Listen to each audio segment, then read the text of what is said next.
You sure you want me to hit the button? If you want to.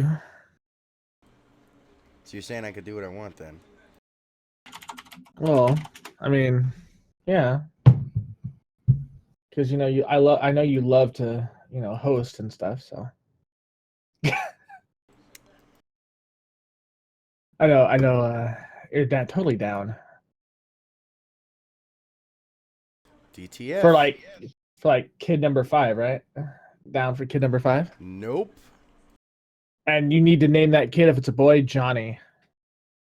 So I can tell him to Johnny be good. Yeah, Rambo saw where I was going with that. No, like Johnny number 5. Johnny number 5. Yep, Short Circuit, my nigga. Be good. Yeah, Rambo. Come on, Shane, you never watched Short Circuit? Yeah, I actually watched the crap out of that movie through my childhood. You didn't see this coming, really? To me, Johnny Be Good sticks out more than Johnny. Yeah, me too. Yeah, me too. All right, so is there any gaming news? Anything gaming worthy talk about? Hey, what's up, guys? What's up, guys? Welcome. Hi. Rambo's excited about the Scorpio. So he can get the Xbox Game Pass on a Scorpio. Yeah, that way I never have to buy a game again.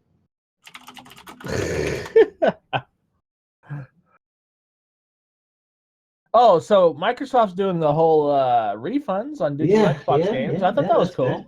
That's good. I know how many people would have loved to have, refunded fucking Recore. I'm just throwing that out there, but I would have been all over that one.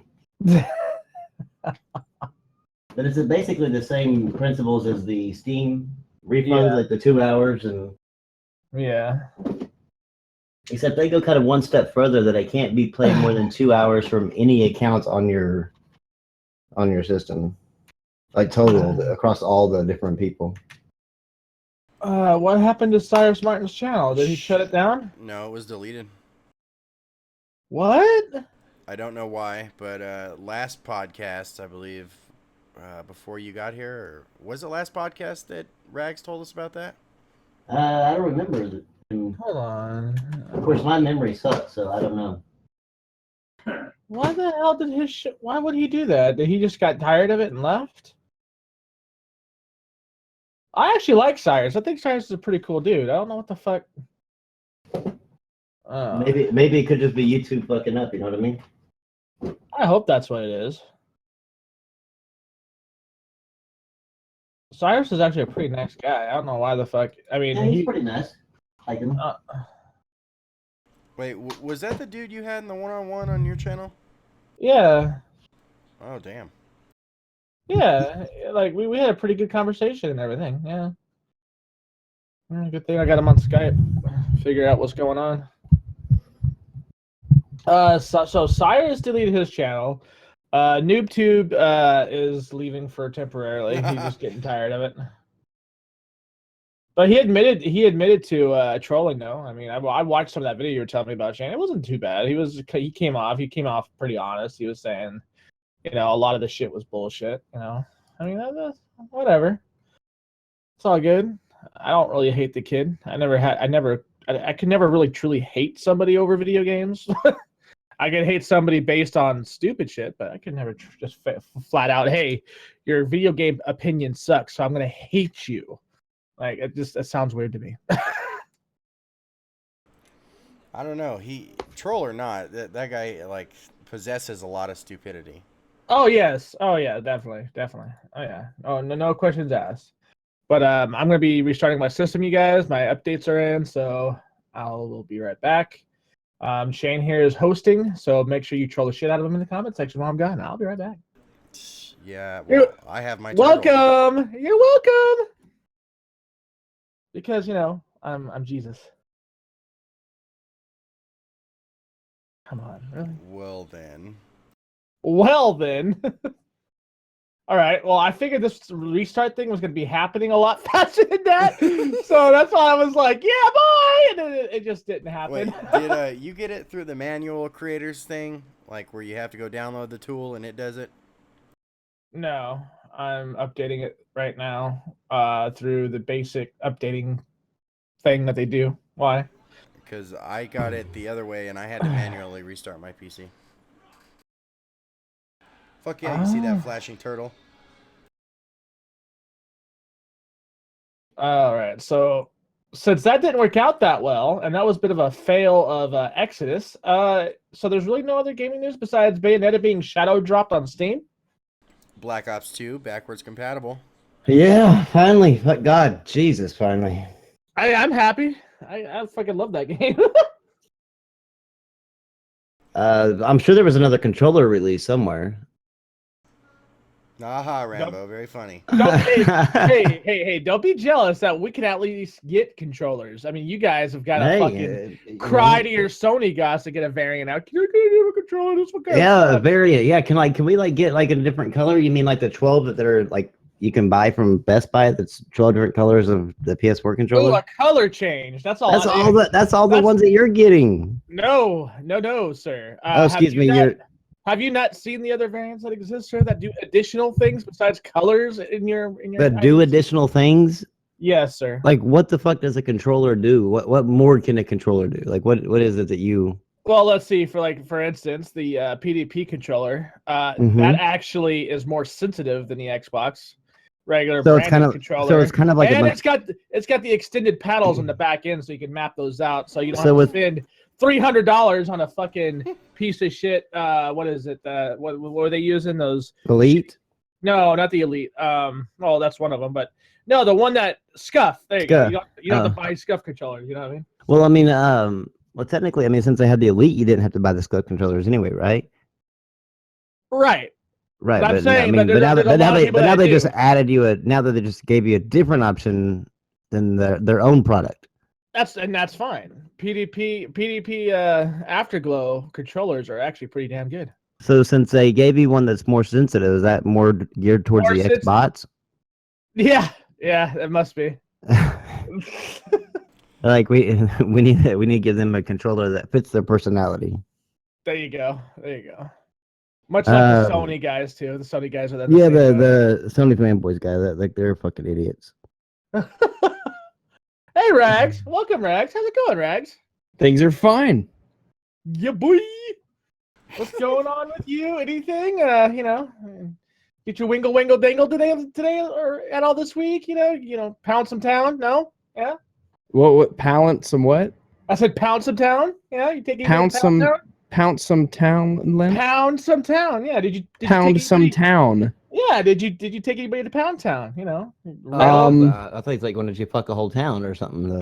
an entire town, indiscriminately, everyone, women, men, children, animals, parking meters, gasoline caps, anything. Yeah, fuck the town, man. Yo, fuck this city. I'm gonna fuck this town red. You might want to get checked out if it turns red afterwards. That's pretty bad. Oh, there you guys go. It's starting my restart now. I'll be back. Rags, did you see the Xbox Game Pass? Xbox Game Pass. Let me see.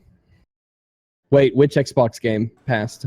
The PlayStation Now version of Xbox. Where you Xbox Game Pass. Alpha rolls out, more Xbox on my side. 100 titles for $10 a month. Okay, so play 100 great games, endless play. Enjoy unlimited access to over 100 great Xbox One and Xbox 360 titles for only $10 a month, including fan favorites like Halo 5 Guardians, Payday 2, NBA 2K16, and Lego Batman. With so many games to discover and download, your Xbox experience will never be the same. Right now, they have like 22 games. It's crap. So you pay and you download it and you play them for as long as you have. Yeah, as long time? as you're paying. Yeah. All right. But you can't do it on the PC right now. Yeah, it's just an Xbox One feature, which is kind of crap. I mean. Yeah, so I mean, it basically gives Xbox One feature people a way to play Xbox One games. Oh, okay. That's Makes sense, right? that's useful, I guess. how would someone with an Xbox One previously play an Xbox One game before this? It's a good question. It's beyond me. So I mean, it's a good thing that they have that. I haven't looked into it like a lot yet. But what if you have to have gold and pay for this shit? Oh, I imagine you do have to have gold. I mean, especially with Halo 5 Guardians to be able to play online and shit. I imagine you do have to have gold. Well, it says here when you go to Xbox.com, it says that gold plays first. As an Xbox Live Gold member, you'll have exclusive access to Xbox Game Pass before anyone else and be among the first to play over 100 great games. So I guess as games are added to the lineup, you can access them before other people? I guess maybe, yeah. That might be what it is. Maybe. But if that's the case, I mean so silver members can pay to play the games, but they won't be able to play online games, and they won't be able to play them at the same time as gold members do. I guess. I don't really know how that makes it. Either that or they're just gonna have to wait, like basically how like with Call of Duty, the Xbox players have to wait 30 days. Maybe they have to wait like 30 days to be able to play the games, but then they can all play together after that certain time. It says, no, you do not need to have an Xbox Live Gold membership to access Xbox Game Pass. As with all Xbox Live titles, you'll need an Xbox Live Gold membership to play your own games online. They don't say it like that, but let me see what games will be available. They say, we expect to have over 100. Okay, that doesn't sound anything. Our Xbox Game Pass streamed directly or downloaded. Based on fan feedback, streaming connectivity issues were identified as a major pain point for competing game subscription services. Thank you. At least you're somewhat grounded in reality. Is there a limit to how many games you can download at any time? No, so get your storage ready. Gamers love to play, which is why Xbox Game Pass, blah, blah, blah, as much as you want. Once I download a game, do I own it? No. The catalog will update with new games being added every month. You need an active Game Pass subscription to play games. If you love a game currently in the catalog and want to own it, you can buy it and instantly save 20% off the base of the game.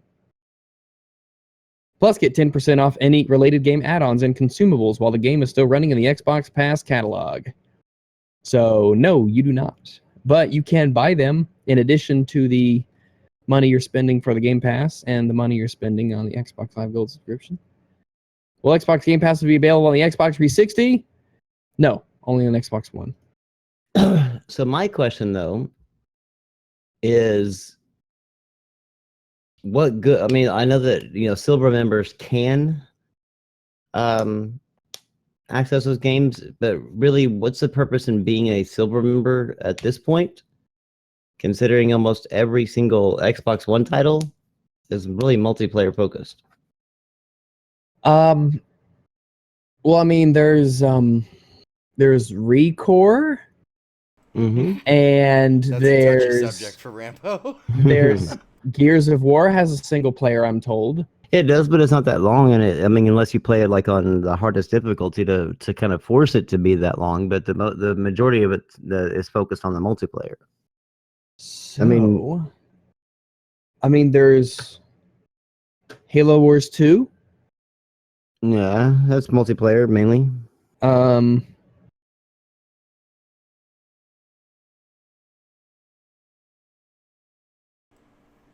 Sunset Overdrive. Yeah. And Rise, but those are single player. But those are 3 titles now that could possibly be single player. They've given those away for free other than ReCore. So, if you're paying for Game Pass just to play those, you have a problem. Yeah, pretty much. I don't really understand the Game Pass being just for Xbox One, though. It doesn't really make much sense. It should be for PC, too, I think. That's where they're going to... I would think that's where they're going to get the bulk of their business from, because it seems like the Xbox One owners that have an Xbox One have already played half these games, if not all of these games. And bought in a good portion of them, too. Yeah.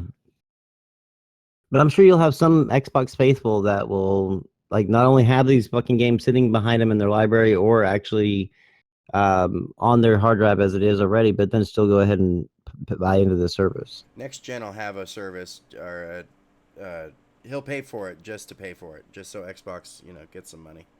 Because, you got to support them.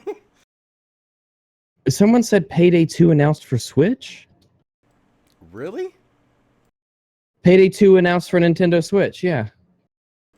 That's kind of bloody and gruesome for Nintendo, wouldn't you Well, think? no, that's what people buy Nintendo products for. Mature themed cop killing games.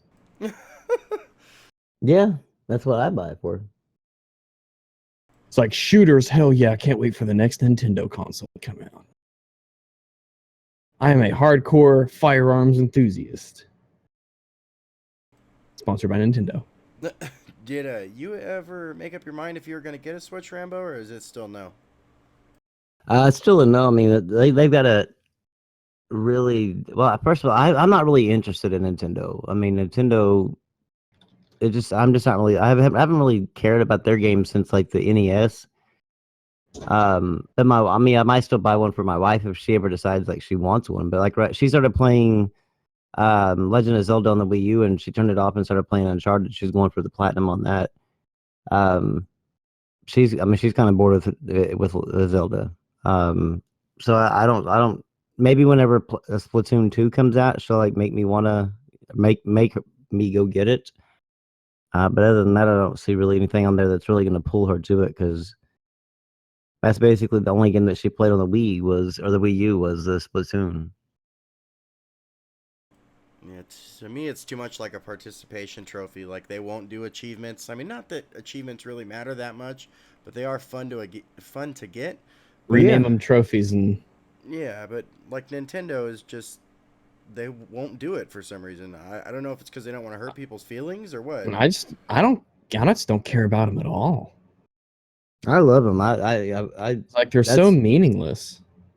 That's one of the reasons why I said that if they actually got it, I'd probably consider getting one if they had trophies or achievements. But other than that, I'm definitely not even interested in.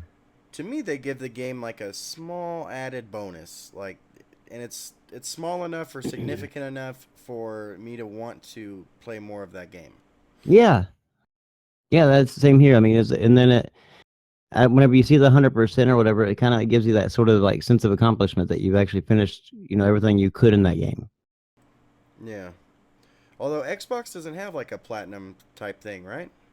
No, they just have once you get the last achievement, you're basically just sitting at 100%, which is the one maybe the one reason why I like the PlayStation system better on that part is because like whenever you get the 100%, that last trophy, you get the trophies popping throughout your game, and then you get that last trophy, it'll pop, and then you get that extra one more trophy for the platinum. That extra pop just gives you that little extra bonus. So Xbox doesn't tell you when you've got them all, then, huh?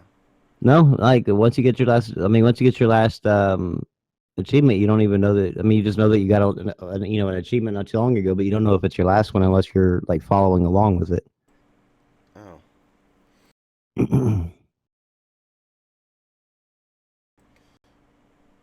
What are you trying to platinum now? Oh, Bram had to restart his computer. Oh, okay. Let's see what game. What the hell game was I playing? I'm gonna do Drawn to Death, and then Honestly, I think that game looks amazing. I love that art style. Yeah, it's a lot of fun. I'm gonna do that one, and then I think I'm gonna do possibly either the Kingdom Hearts games or Gravity Rush games, along with playing on my Vita, like to platinum some games there too. I'm buying some visual novels I'm actually gonna be buying like the same visual novel from North America, Europe, China, Japan, and like Australia and stuff, because they all have their own different trophy set. So I can get like 6 platinums with one game. Oh yeah, Rags, did you try the new Overwatch event thing? I played a game of the PvE thing. Yeah. How are you liking it? It was boring. Yeah, I haven't dove into it yet, so. I mean, it's you and 3 other people playing predetermined characters fighting AI robots.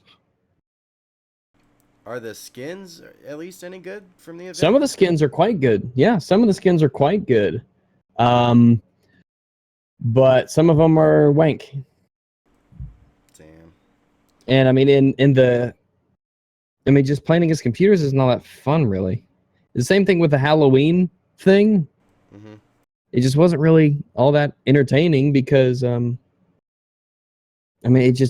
bots, and it was really easy. I played as Mercy, and it was just kind of, I was like, all right, I'll help you out, and I'll help you out. But we're fighting robots, so. Okay.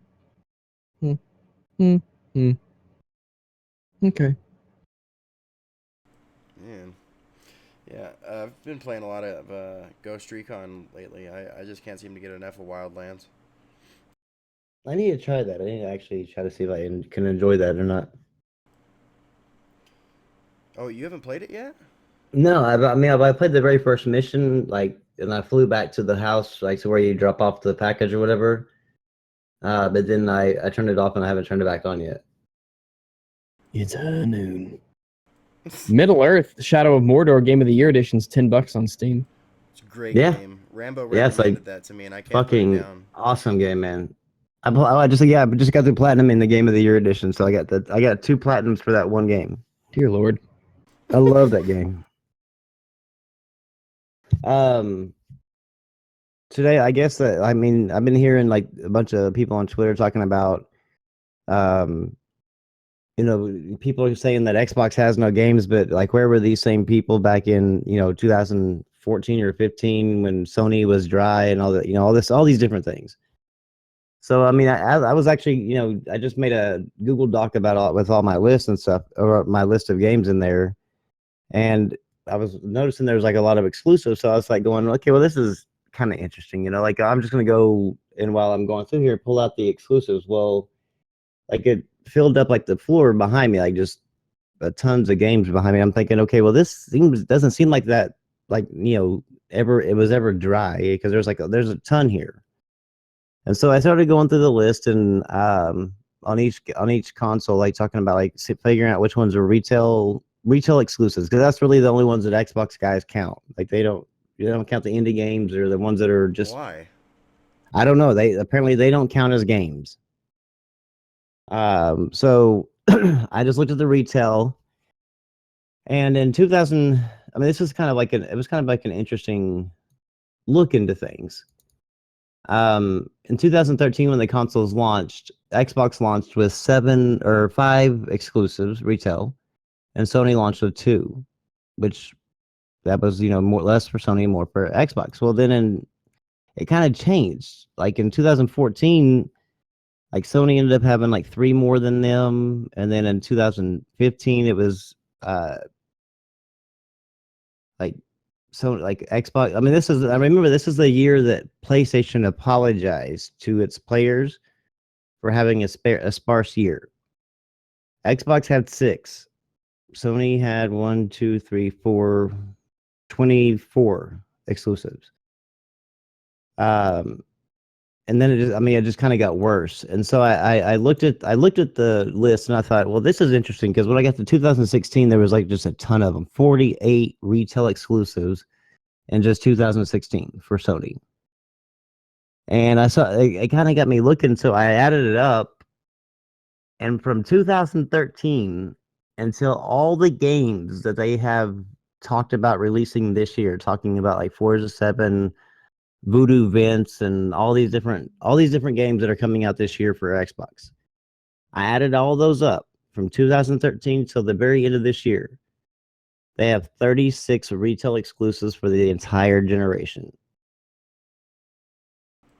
Sony had 12 more exclusives just last year than Xbox One had this entire generation so far. And that's just triple A's, not indies or anything? That's just retail. Oh, okay.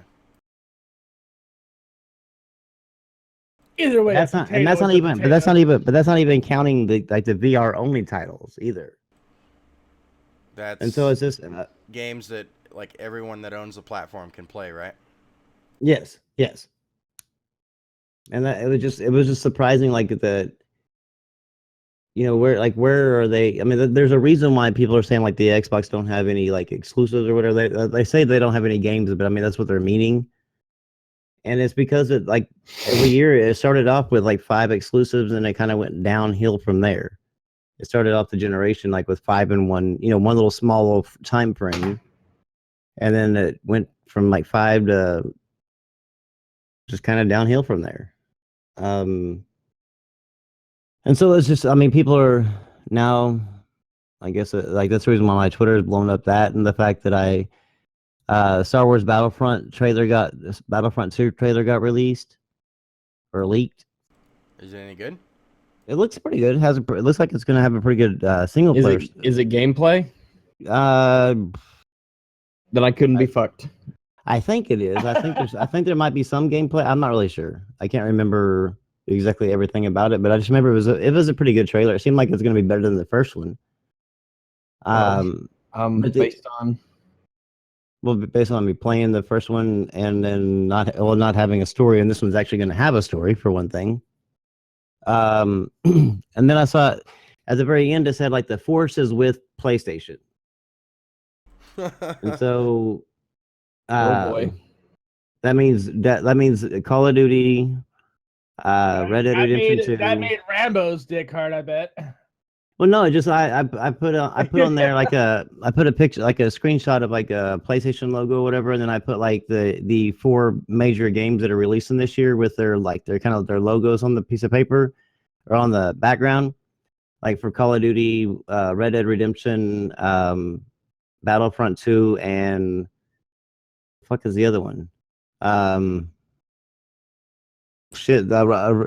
Dead Redemption, Call of Duty 2, Destiny 2, and Battlefront 2. And I put all those 4 logos on there and just tweeted out the picture.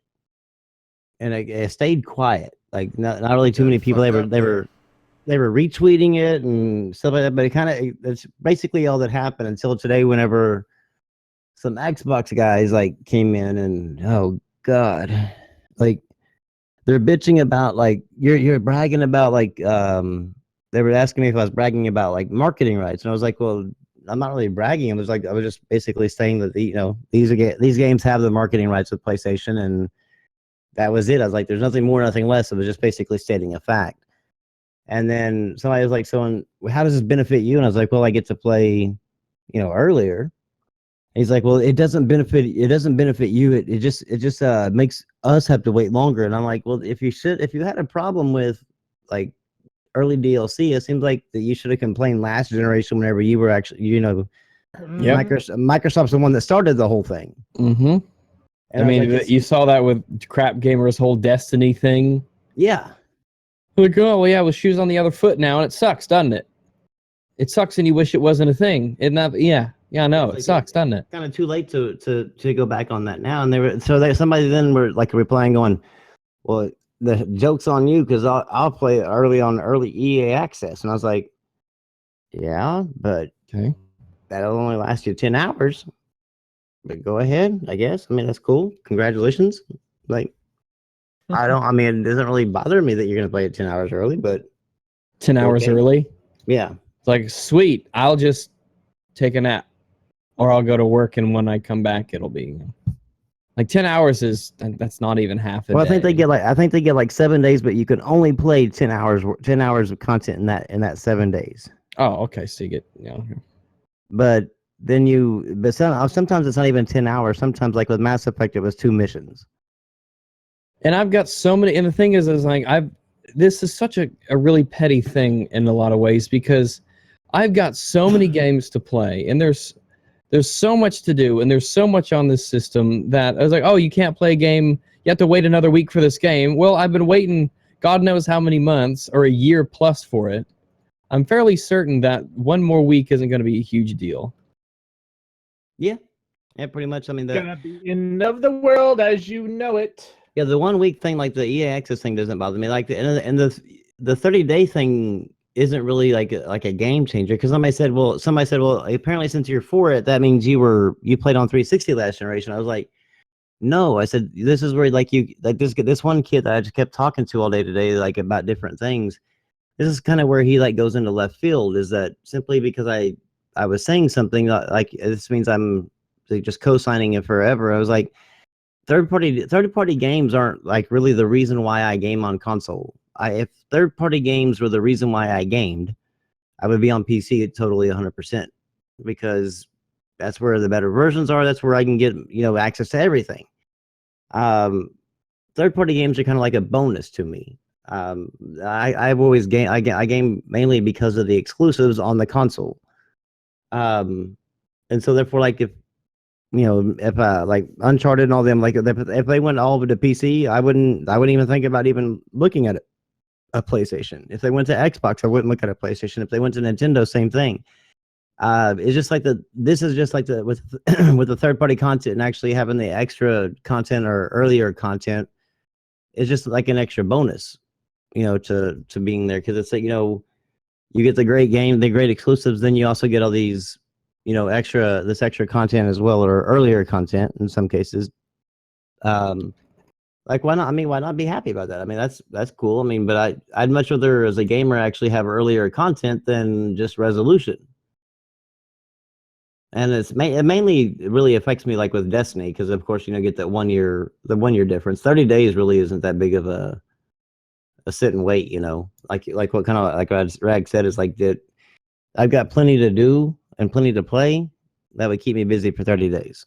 Oh yeah. I mean, I got so much. I was gonna I was gonna finish up with Metal Gear Solid actually yesterday, but things popped up. I have so many games to finish and play that he's like, hey, you can play this one game a week earlier. Like that just doesn't appeal to me at all. Like this has no effect on me. Absolutely zero effect on me. Yep.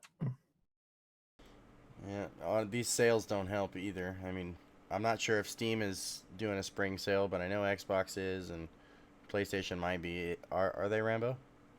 I haven't turned my PlayStation on today, so I don't know. What the hell's wrong with you? You're not a real Sony pony if you can't turn your PlayStation on at least once a goddamn day. I guess I'll just leave it on. I'm turning it on to see if they have a sale, but I know that they ran a sale not too long ago. Like you get to pre-order 2 games for the price of one. You could buy pre-order 2 for the price of 1. Wow. Yeah. Well, as long as those games are not the new South Park game, that might be a good deal. Yeah, they took the South Park off the store and refunded everybody's money. So Max wants to know, like, what do you like? So he's saying that Scorpio is actually supporting FreeSync. Is it? Oh God, man! Is that a thing? Oh my Jesus Christ! These people, fucking shit. Rambo's our advisor on that, so he can answer that question. No. Fuck. Like that. Like the people just listen to Richard from Digital Foundry, and it's like almost like their hearing aid like kept on blipping in and out during it, so they only heard like different words. But yes, I mean, in a sense, it does have FreeSync. It's called FreeSync 2. He said on there for people to actually get the full benefit of FreeSync, you have to have it hooked up through DisplayPort, and Scorpio does not accept DisplayPort. Oh well, then. What the fuck's the point of that? So FreeSync 2 basically is going to help with the juddering of some games in the frames and the frame pacing, I guess, and then also the screen tearing, because it will allow it to automatically the frame rate the refresh rate for the game to be tailored. It'll recognize it through your display, but it just won't allow you to go like over to 144 frames per second and all that kind of stuff like that. So I mean, even if you had a 144 FPS monitor, you could not get the benefits of it because of the fact that there's no DisplayPort. You would just get the benefits in the way the games ran. According to like the gaming community, there is so many problems with like every fucking game that's ever published. I don't understand that. Like, if they were just playing the game and having fun with it instead of having their eye with a fucking monocle like 2 inches from the screen, then maybe things would just be a little better. Well, I think everybody, once Digital Foundry became as popular as they were and as wide, I think the reason why they became popular as much as popular as they are now is because of the fact that all the fanboys used them for their fanboy wars. But if now that they became popular, it seems like everybody wants to be them. You know, like they want to be able to like determine if there's a shadow out of the place or whatever. So I think Who that's the pays reason why attention to everybody's. that shit. I don't. I don't. I've never even noticed a shadow until until Digital Foundry. I look at a video from Digital Foundry and see them slow down and stop a frame, and I'm like, oh yeah, there ain't no shadow there. And I play the game, and I don't even remember what the fucking part they even showed me there was no shadow. I might even go around and looking at shadows in the beginning, going, "Yep, they're there. Okay, never mind. Guess I got the good copy," and I just kept going. You know, I don't ever pay attention to them. I think that's funny how people are like nitpicking this shit now versus like if they were the same community was to be a part of last generation, like you would have never known that Demon Souls had all of its issues. No. You know what I mean? But if these guys were then, man, Demon Souls would have never became Game of the Year. Well, it was a sleeper hit. Digital Foundry was around back last generation, but they just didn't. They weren't really. I mean, they more than likely even did Demon Souls. I mean, I can't say that they did, but they might have, and they just weren't as popular because the fanboy wars weren't as social back then, like on social media as much. So they were like They were in the they Call were kind of Duty like lobbies, is what it was. yeah, they were basically propelled into popularity with the fanboys because like everybody wanted to go there to figure out who has a higher resolution and the better frame rate, and you know, to catch that one screenshot where the Xbox One copy falls down to 20 frames per second. By God, even if it's there for a second, we got the screenshot that shows that it did it.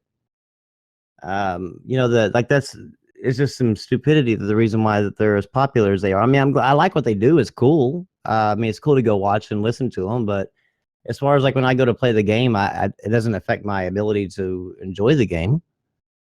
I don't know. It's just weird to me how everybody became all about specs. And oh God, Rags, you remember whenever we had Dealer Gaming on here? Yeah. With Kids Move, I really, to God, wish that you would have got a hold of his channel before Black Bun did. Who? Dealer Gaming.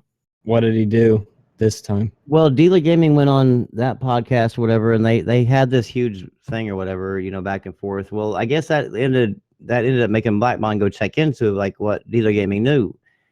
Well, back about a year or so ago, Dealer Gaming made a video talking about the PS3, saying that back in the PS3 days and 360 days, particle effects really weren't that big of a deal. They weren't really thought of back then. Back in the PS3 days? Yeah, PS3 days. All right. When did they become a big deal then? This generation. Oh, okay. The Then more you know. yeah, then he also had another thing in there talking about why resolution matters, and talking about like, you know, how he's talking about these PS4 fanboys and all that. He's like, if resolution really mattered, then, you know, like all the games that ran on the PS3 and 360 ran at sub 720p. They didn't even run. Well, a lot of them ran at really low resolutions and they were upscaled a bit. And a lot of the times, like when I first learned, excuse me, when I first learned that like Halo ODST ran at like sub 720p upscaled, I was like, shit, is it really that blurry as fuck? And then you look at it now and you're like, oh, it was. At the time, though, when it's all you have, then. Well, yeah, but I mean, but he was basically saying there wasn't a single game on there that hit 720p. Everything on what system? PS3 and 360. Is he high? But he said that Battlefield 3. He said especially Battlefield 3. He said Battlefield 3 ran at like 600p on the PlayStation or the Xbox One or Xbox 360. And like 500 something on the PS3, even though that game ran like fucking shit. But it actually ran like at 834p on the PS3. At best, that game ran good. So bad. Oh my God. Yeah, I'm not saying it ran good. I was just showing that it ran at a higher resolution than way higher than the 500p that he talked about. But he was saying that 720p. You cannot tell the difference between 720p or sub 720p and 1080p sitting on your couch. Well, he's an idiot. Yeah, but now all of a sudden he's telling everybody what the custom Jaguar really means. Because I remember getting that fucking HDMI cable for my Xbox 360, and it was like a whole new world. Yeah. I was like, I remember that. Like when you didn't have that HDMI cable and you were using the auxiliary, those old ass, the yellow and the red, white, the and white yellow. ports. Yeah. Yeah. Oh, it was like, oh man. And as soon as you went to HDMI, you were like, whoa, Yep. this is what this is supposed to look like. This is like another generation. Like that's the reason why the generation lasted so long. Cause like you like, once you switch to HDMI, you're like, oh shit, I got a new console. Like it's a We really whole kind of. world. Yeah, it was like, I will say that, that I don't think that there's going to be like a huge, like massive difference between like the checkerboard 4K and 4K. There will be a noticeable difference. Now the HDR kind of really is what makes the 4K stand out, but I mean, there'll be a damn near noticeable difference, especially if they're using like the 4K assets. But I just don't know how they're going to run 4K assets at 60 frames per second with an RX 480. So it was confirmed that they're going to be able to super sample, right? Yeah, super sample down to. That's what fucking PS3 did. Same did with the 360. Like, I mean, super sampling is not the same thing. And this all illustrates this dangerous road you walk down, where as technology shifts and changes, and you have your allegiance to a plastic box or to a corporation, all of a sudden what's good becomes bad, then is now bad. It's become good now, and things swap and switch, and the standards change based on what year is or what system's out. And you end up looking like a total hypocrite as the years roll by, because when we have it, it's good. Yeah, well, we have it, it's good. When they have it, it doesn't matter. And you see this from both sides in this stupid petty conflict of theirs. Yes. Well, resolution doesn't matter until the Scorpio comes out. Now it matters. Or I don't know, Sony has their equivalent of it. I'm absolutely certain. I can't be fucked to remember it though. But this is why you don't want to get into these little petty political things in terms of these game systems. No. Well, with Sony, when Sony was their reply back to, like, because Xbox's reply back to the whole resolution thing was Sony has no first party games, which I still don't. It was like they narrowed it down to wasn't no exclusives, but no first party AAA exclusives. Like they had to like specifically name those in that 1 year to like basically combat the resolution talk. Well, PlayStation guys were all about, well, yeah, but at least I can play Call of Duty in 1080p and you're playing at 900p, or whatever. So it's all about resolution. And now all of a sudden, like it's switched, and now the Sony guys are going, well, yeah, but we got games. Yeah, we got games now. Yeah, we got AAA games and y'all don't. That. And then the Xbox guys are like, well, yeah, we got resolution and you don't. So it's just fucking stupid. It's like back and forth, just the right reverse. Yeah, it's dumb. The difference is, like I was telling Jay on this other podcast, is that in the middle of a generation like this, you having them, like you all of a sudden coming out with the more powerful console at that point, it's not going to have the same effect as it, or the narrative isn't going to be focused all on the power at that point, because the generation's already been in the midway through, and like people's already kind of got set in their ways, and they got their libraries, and at that point it becomes more about the games. Pretty much. I mean, I'm not going to abandon all these games I have in my huge friends list because this, a couple games might run at slightly better resolutions. Right. That's one of those initial things you might take into consideration. Yeah, and it's like in the beginning of the generation, if you hear power, and then you look at power, then you look at price, and you go, okay, well, this one's same price, but it has more power. I'm going to go there. I mean, that might weigh in your decision, but once you've actually got all these games and you've got yourself set in their ways, it's kind of like, okay, what games are you going to bring me at this point? Like, tell me the games, because I already got the console. I'm not gonna. And it just, I don't know. Like I said, I'm sure it'll be a factor for some people, especially like the fanboys on Twitter. But I was like, I don't really see it being like a huge factor as far as, like regular, people that already set in, been on the new system since they launched. I think at that point it becomes more about like what games can you offer me that make me want to leave all this behind and go over there. Man, I agree. Like I've gotten to a point where I think it's stupid that people are officially still trying to this day to throw shit at each other over what they buy. Yeah, I do. Like, it's fucking stupid at this point. It's like, why? Like, Yeah, No, like it's way more than I ever played my PlayStation 4. somebody told me today that Microsoft Studios, Stuff. I guess, probably just like warming her up to the idea of being able to come over there and talk and get Oh, to know maybe. her. I mean, she Yeah. she had done it in the past with like she talked with Blair White. Yeah, I got to go back and watch that. I still have yet to I didn't catch it when it was live. So it's working for this second anyway. So are we live now? Yeah, for the time Oh. being, yeah. Well, the guy told me that like Microsoft Studios, the actual, the people who did the publishing for games, Yeah. that they, because I told him, I was like, Sony or Xbox Xbox has like 5 first-party studios, and they each have their own game, and he's like, Microsoft Studios works on games. I was like, no, they don't. They publish them, but they they don't work on them.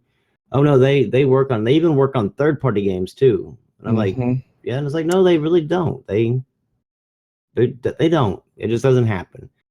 And so he like, I asked him for proof, and he couldn't send me some. And then all of a sudden, some other Xbox guy came in there, was like, well, and Microsoft representative tried to get Destiny to run a little bit better as far as resolution on Xbox One, and he also helped out a little bit with Diablo 3 on Xbox One. I was like, well, that's not Microsoft Studios. That's somebody from Microsoft trying to figure out a way to make the game run, help them run the game run properly on their system. I was like, that's not really working on a game. I was like, this guy kept on going, well, that's exactly what I was talking about. Yeah, that right there. I was like, no, it's not, dude, man. Like, you're a fucking idiot. Like, y'all don't understand like what the hell y'all are saying. Instead of actually just like owning up and going, you know what, I misspoke, or I didn't really fully understand like what I was saying, so I apologize, and just move on. At that point. But I mean, like, why continue a 3-hour argument? What it seems like to be a 3-hour argument when you have no idea what the fuck you're talking about. Because this whole Like- bullshit argument is built around the idea that you got to look for gotchas in every single thing people say. That's what it seems like. It's It's like, oh, you misspoke. Oh, you suck. You don't know anything. You're a fanboy. You're an idiot. You're a moron. It's like, this clown, he said something wrong that one time. Because that's how toxic it's become. It's funny you said that, because somebody's tweet, I sent a tweet out or something, and I forgot what the hell I said, but some guy like, well, I thought you said this, and I'm like, what are you talking about? And so I looked at my tweet, and I was like, he had to like read into it, twist it backwards, and like move it around, and because it included one certain word, I forgot what it was. It somehow made him think that I disagreed with everything that I've ever said, or I was some sort of hypocrite. And I was like, no, dude, like, you're reading too much into my damn thing. Like, you're trying to look for some reason that I'm like, it simply is just exactly what it says.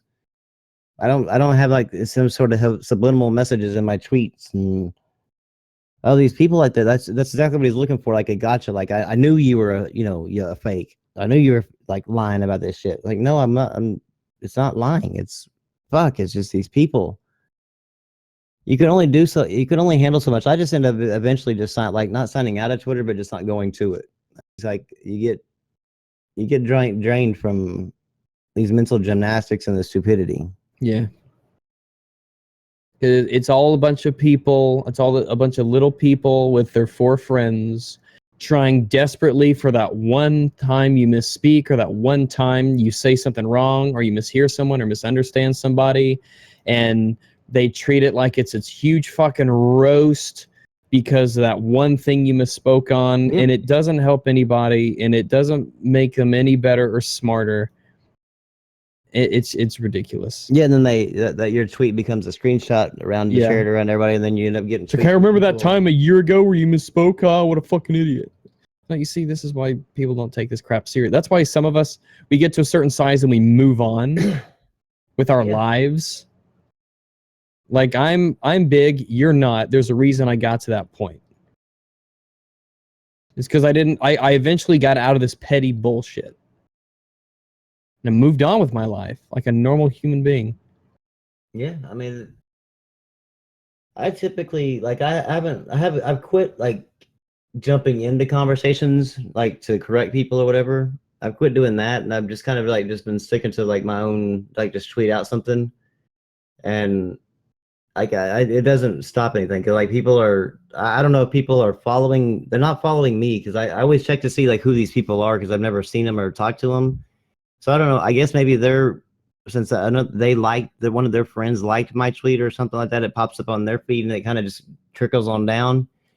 And shit, man, I get so many fucking like hate people from both sides. It's like, what? Like, y'all have to fucking search keywords. Because I saw a tweet from Tim that he said he monitors Twitter for what people are saying about the Scorpio. Like, you have to go into the search feature in Twitter. Like someone might say something I don't like about the Scorpio, true or not. And type in some sort of like search parameter and like take screenshots of people's tweets and shit from like what they're saying. It's like, well, what does this do to you? Like what is if somebody like that you don't even know, that you don't even see their tweet ever unless you search for it, saying something bad about the Scorpio? How does that affect you at all? Like, how does it affect Microsoft? Like, I'm sure Microsoft, if they're so insecure or small that you don't even see them, chances are Microsoft don't see them either. So it doesn't really affect anything. And who cares if Microsoft sees them? Yeah, and really, I mean, yeah, truly, let Microsoft deal with that themselves. But I don't understand. Like, and they're a huge multi-million-dollar technology conglomerate. I think it'll be okay. I've never in my life, well, I mean, since I started, using Twitter, I guess never in my Twitter life. Have I gone to the search bar and searched keywords for like the PS4 or the Xbox One? I don't care what people are saying about the PS4 or the Xbox One. I mean, if they're not the people I follow, I don't give a shit. I follow people for a reason, and that's it. It's just I don't. These people, you gotta have like a full-time job of doing this shit without getting paid. It really does. When you start looking back and seeing what the links these people go to on both sides to one up the other or to put the other one down, and just over a fucking piece of plastic that plays games. And 90% of the exact same games.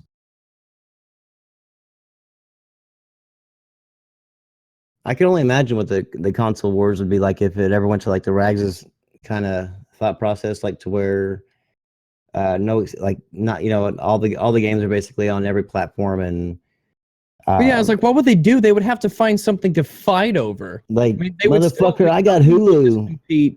Companies would just compete doing things like having different services and different like hardware setups and things like that. They would come up with perks to get you to buy their games or get you to just buy the plastic, if they even decided to go that route at all. If it wasn't just kind of all PCs in the form factor, it just wasn't really like console sorts of things, Alienware Alpha, stuff like that. I mean, they would find something to fight over. They would find, because people do that with game companies now, and it's dumb, but they do it. I mean, they would have something to fight over, and I think and that's why I kind of want it to happen because I think it would be best in the long run. It would be weird at first because it would be a shift, but I think it'd be best in the long run. And plus, it would mean that these people just wouldn't be able to do this stupid crap. Talk about all this garbage crap.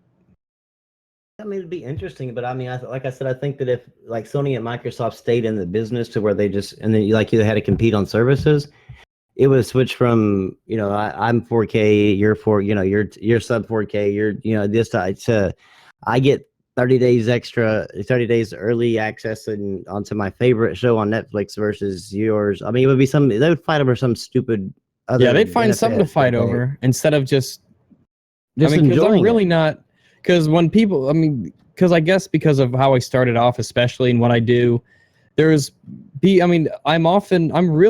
I like to think I'm pretty, I probably care the least about what you actually play on.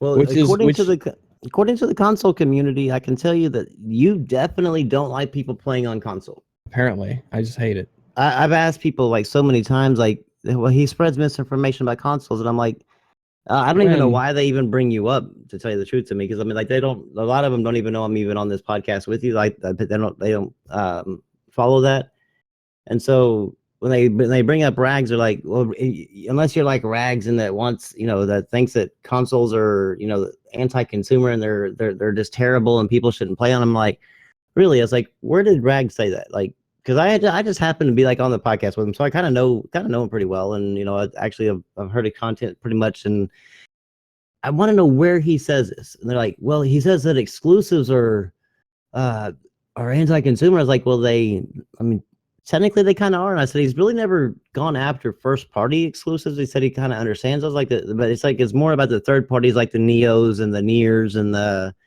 stuff like that. He's like, to where it seems like those should be across every platform. And I was like, they're like, why shouldn't they be? And like, they can't say that, but they can't understand. Well, yeah, it's a good question to ask. It's like, why shouldn't they be? Give me a reason why this wouldn't be better for you and for the people who don't play on the system you play on. Yeah, that like they can't. Well, they don't. It's. But they don't think like that. They don't think that we're all gamers and we're all doing this together, and we should all it's either you're a enjoy first the class most citizen, games possible. It's either you're a first class citizen and you're a second class, and it just depends on which side that you're on, who's the first and who's the second. And they don't think that the second class citizens should be able to have access to the first class citizens' games. I guess they just like having things like that to hold over people's heads, which is really kind of sad. It makes no sense. I mean, like people were tweeting out like pictures of Uncharted Lost Legacy, and they like, here's what it looks like on Xbox One, and it was like basically a blank screen. And then like you had what's his name, Crap, like tweeting out the other day or a while back, whenever you could play 10 days early access, like on Mass Effect, like what Mass Effect looked like right now on PS4 Pro, and there's a black screen. I'm like, what does this do for y'all as a gamer? I mean, I don't understand how having something that somebody else can't have is something to lord over somebody else. It's like, why should that person have to spend $400 so that way they can access that one little bit of stuff that one game that they might want? Yeah, like does the company who makes that game, like, do they want that $400 starting cost fee to be there, or do they want as many people as possible to just be able to buy the game? And I can imagine like the first party might not care about the $400 thing, because it all ends up funneling back through that same company that within themselves, within their budget, and you can help increase their budget and stuff. But the third party, I think the third party would rather the entry fee go away. Oh, absolutely. Because the third party now has to decide, because of that entry fee, has to decide PlayStation or Xbox. I mean, like that they can't always put it on both. So therefore, they got to be able to figure out like which one's better. And in the end, it just ends up going, okay, well, where can I possibly make the most money? But they would have the better shot if there was no entry fee at all. Everybody just kind of got access to, like there are games that I would buy right now if I could get them on PC, even though I have a PlayStation. Like I have a PlayStation 4, but I'm just not interested in getting games for it. If I could just get a PC version of it where I could use mouse and keyboard and it ran really well and it do 1440p and all that stuff, then I would get it. It's like there's these games like Bloodborne. I might buy Bloodborne. I might buy Uncharted. I might, if this stuff wasn't on the UWP, I might get it. Yeah. I mean, but put these games on platforms that I want. And somebody we talked about, like somebody was like talking about like the Scorpio is going to have like the exclusive, or not the exclusive, but the definitive versions of all the third party games. I was like, what do you mean the PC? Like, well, no, because what about? I mean, they always throw up Arkham Knight. Yeah, I said that when it first came out. I said this is going to be that one example that everyone holds forever as that one time. And now you go to Steam and it's rated really highly, and it put a precedent into play that had to be, no matter what, you could never repeat it, because that's how bad it was. And it was really catastrophic for Warner Brothers. I mean, they lost a lot of money. Yeah. Oh, they did. And somebody linked me a thing going, right, like these games that work better on PC than they do consoles. And he linked me an article to a Nier Automata on PC, which apparently is a pretty decent port. Yeah, it is, but it's locked on the PC at 60 frames per second. So I said, it's kind of funny that you linked me to an article to prove to me that they run worse on PC or they don't run as good. when the article you linked me to shows that it's actually running better on PC than it is on my PS4 Pro. Because it's locked at 60 frames per second on the PC, but it's not locked on my PS4. I was like, you're fighting against your own argument. He's like, well, what about Arkham Knight? I'm like, yeah, what about Unity? Is it? Yeah, I was like, what about, because Unity runs actually fairly well on PC. The frame rates are pretty decent. It's the texture pop-ins, and I know that's not because of PC. I mean, it runs fine, but it's the NPC density that can get so great on the PC version without it really doing that much. Because I was like shocked how many people they crammed into the screen in Unity. Oh yeah, they had a ton.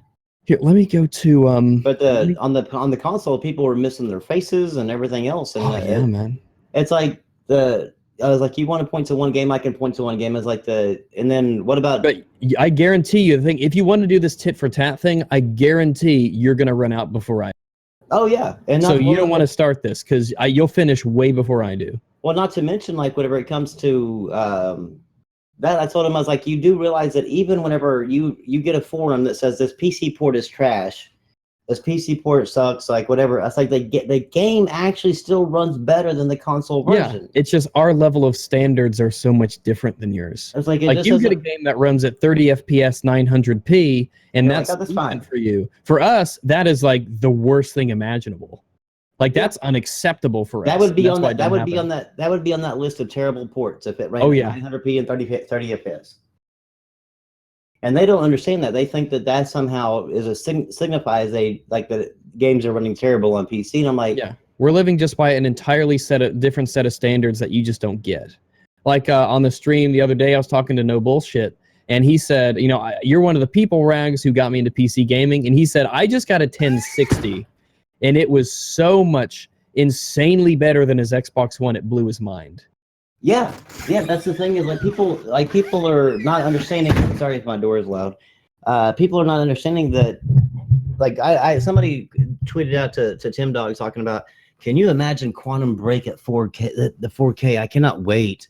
I was like, it's really not like that great. It's like I played it at 4K. I mean, if you play a game at 4K and the textures aren't great and the effects aren't great, then really you're just getting more clear versions of things that aren't great. Yeah, you're just getting a clear higher resolution is absolutely better. It is. I mean, like when in Metal Gear Solid 5, for a while when I got back into it, it automatically loaded it up in 4K, and it absolutely did look better.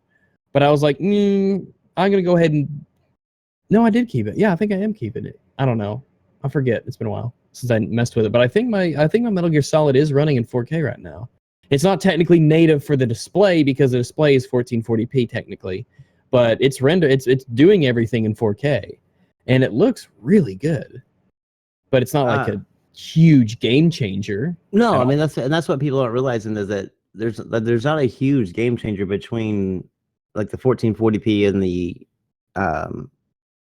4K, just like in resolution alone.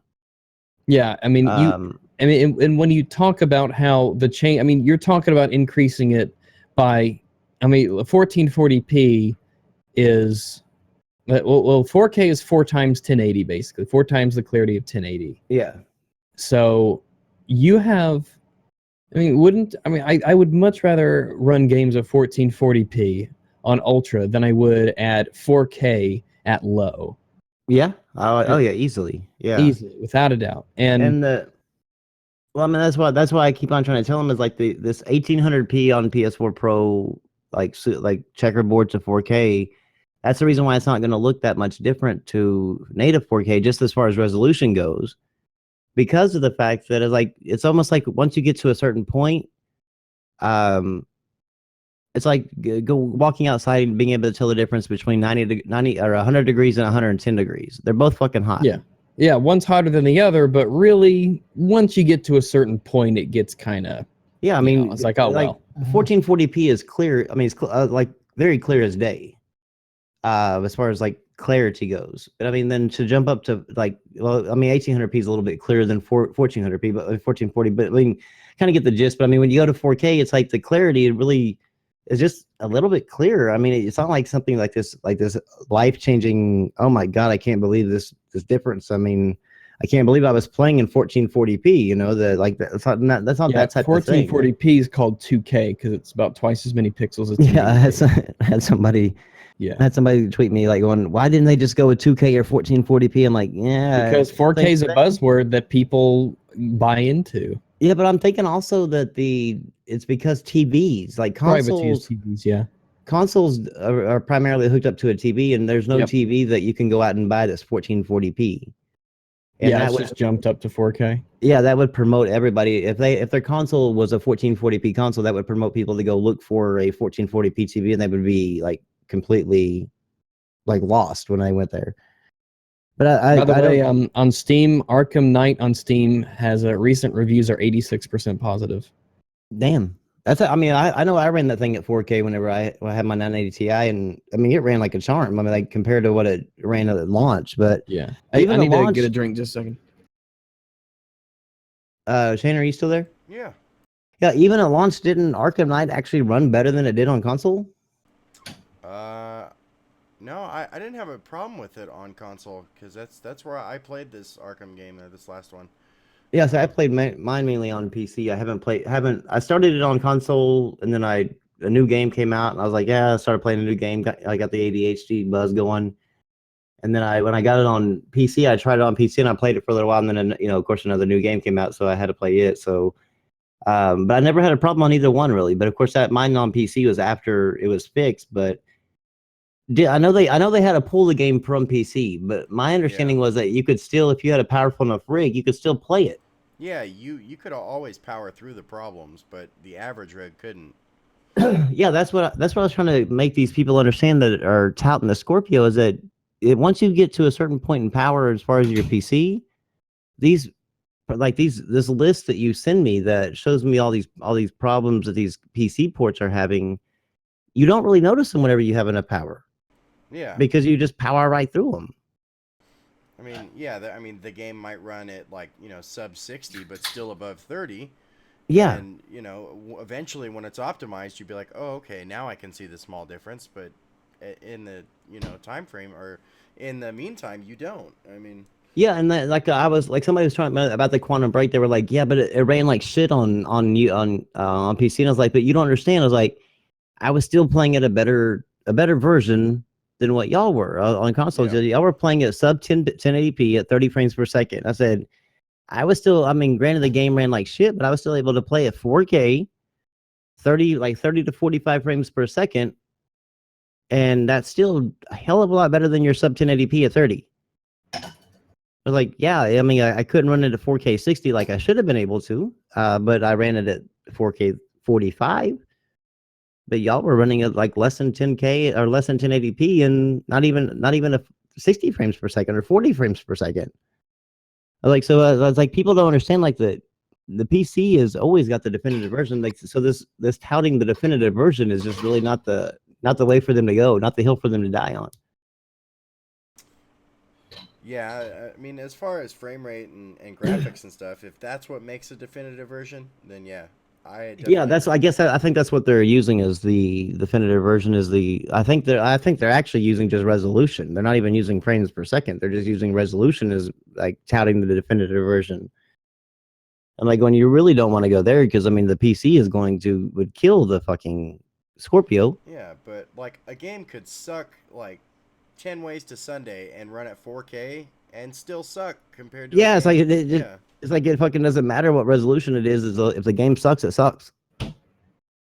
That's 4K these doesn't people help it at that point. No, these people think that just like 4K is like the end all be all, and I mean I guess it's because it's new to them. But or maybe they've heard like the PC guys in some of these little forums that they've talked about 4K and how much how great it is, and so they got in their mind, they built up this thing with it, and maybe that's what I don't know what it is. I just or it's just something that they're just trying to hold over PS4 players. I don't know. It just since I've played it 4K, it's like it's not like a big game changer. I mean, most of the time I actually played in 1080p because I mean, as long as I hit 1080p 60 frames per second, I was fine. It wasn't really all about the 4K. Yeah, really, you don't need any more than that. I mean, I just don't. I really don't understand like why these consoles jumped up to 4K already. I mean, they hadn't even mastered Such a 1080p huge 60. leap. Yeah, it's such a huge leap. I It's mean, like- when you can't even, it's like when you can't even get 1080p to run without huge sacrifices in terms of textures and draw distances and frame rates and things, and then you're like, you know what? We need to go 4K. Like, Yeah, really? Like we're not even. Let's not even finish this 1080p, frame that we're on. Let's just go straight to 4K and Straight to 4K. Yeah. Shoot for the moon. Before they go 4K, I want to be able to change my FOV on fucking Call of Duty. Yeah, Good luck with that one. I can't But- do anything. I mean, 90 is like the bare minimum. They The should. bare minimum for me. I think with like the Scorpio, like especially with a machine like that, they should like instead of touting 4K, they should tout 1080p 60 ultra, and then you get to be able to adjust all the different settings and stuff on that. I think that would be a better target for them than 4K and whatever the hell they end up with the frames per second on that. I think we're going to see a lot of 4K and 30 and some drop frames. yeah. Especially if they try to go ultra on some of these bigger games. Oh yeah, absolutely. But like these people, like Dealer Gaming has got people with the word custom to mean more than what it does. Because we were on the podcast tonight talking about this thing, and somebody commented in the comment section after the podcast was over and said it's not a Jaguar CPU, it's a custom Jaguar. I'm like, but it's still a fucking Jaguar. The only thing that's custom about it is the fact that they've overclocked it to a higher overclock than what it's supposed to be. Like, just because it says custom doesn't mean it like changes the whole fucking CPU. Like, these people don't understand like what custom is. Like, it's a custom 480, not a RX 480. Like, it's still a 480. You can only make a 480 do so much. No matter how much customizations you do to it, it can only go so far. It doesn't all of a sudden go, well, Yeah, we're before it's customizing. not even a 480 anymore. It's Yeah, I mean, like you can't make a 480 into a 1080. It just doesn't work that way. But these people seem to think that you can, like, because that article that came out, like Digital Foundry compared it to a 480 in that video. And then in the article, they said that in some instances, like it rivaled the 1070. But for some reason now these people are focused on the 1070. So that custom 480 chip means that the custom part really means it's a 1070. I mean, that's not really how things work, but I mean, they don't understand what's going on and what it is. And when you try to tell them from like a PC standpoint, like, why are you comparing it to PC? I'm like, because you're saying it's a 1070 or a 480, you're saying this. So therefore I'm telling you what a 1070 can do, and I'm telling you what a 480 can do. And it still can't even do what you're touting that console can do. A 1070 can't do 4K 60 and ultra.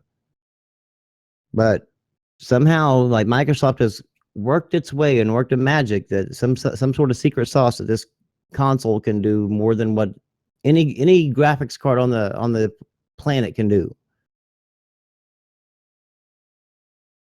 For, get this, $399. They think it's going to be $399? Yes. Really? Yeah. I mean, Okay. I don't know. I get lost every I time. mean, I guess Microsoft just doesn't care about making anything.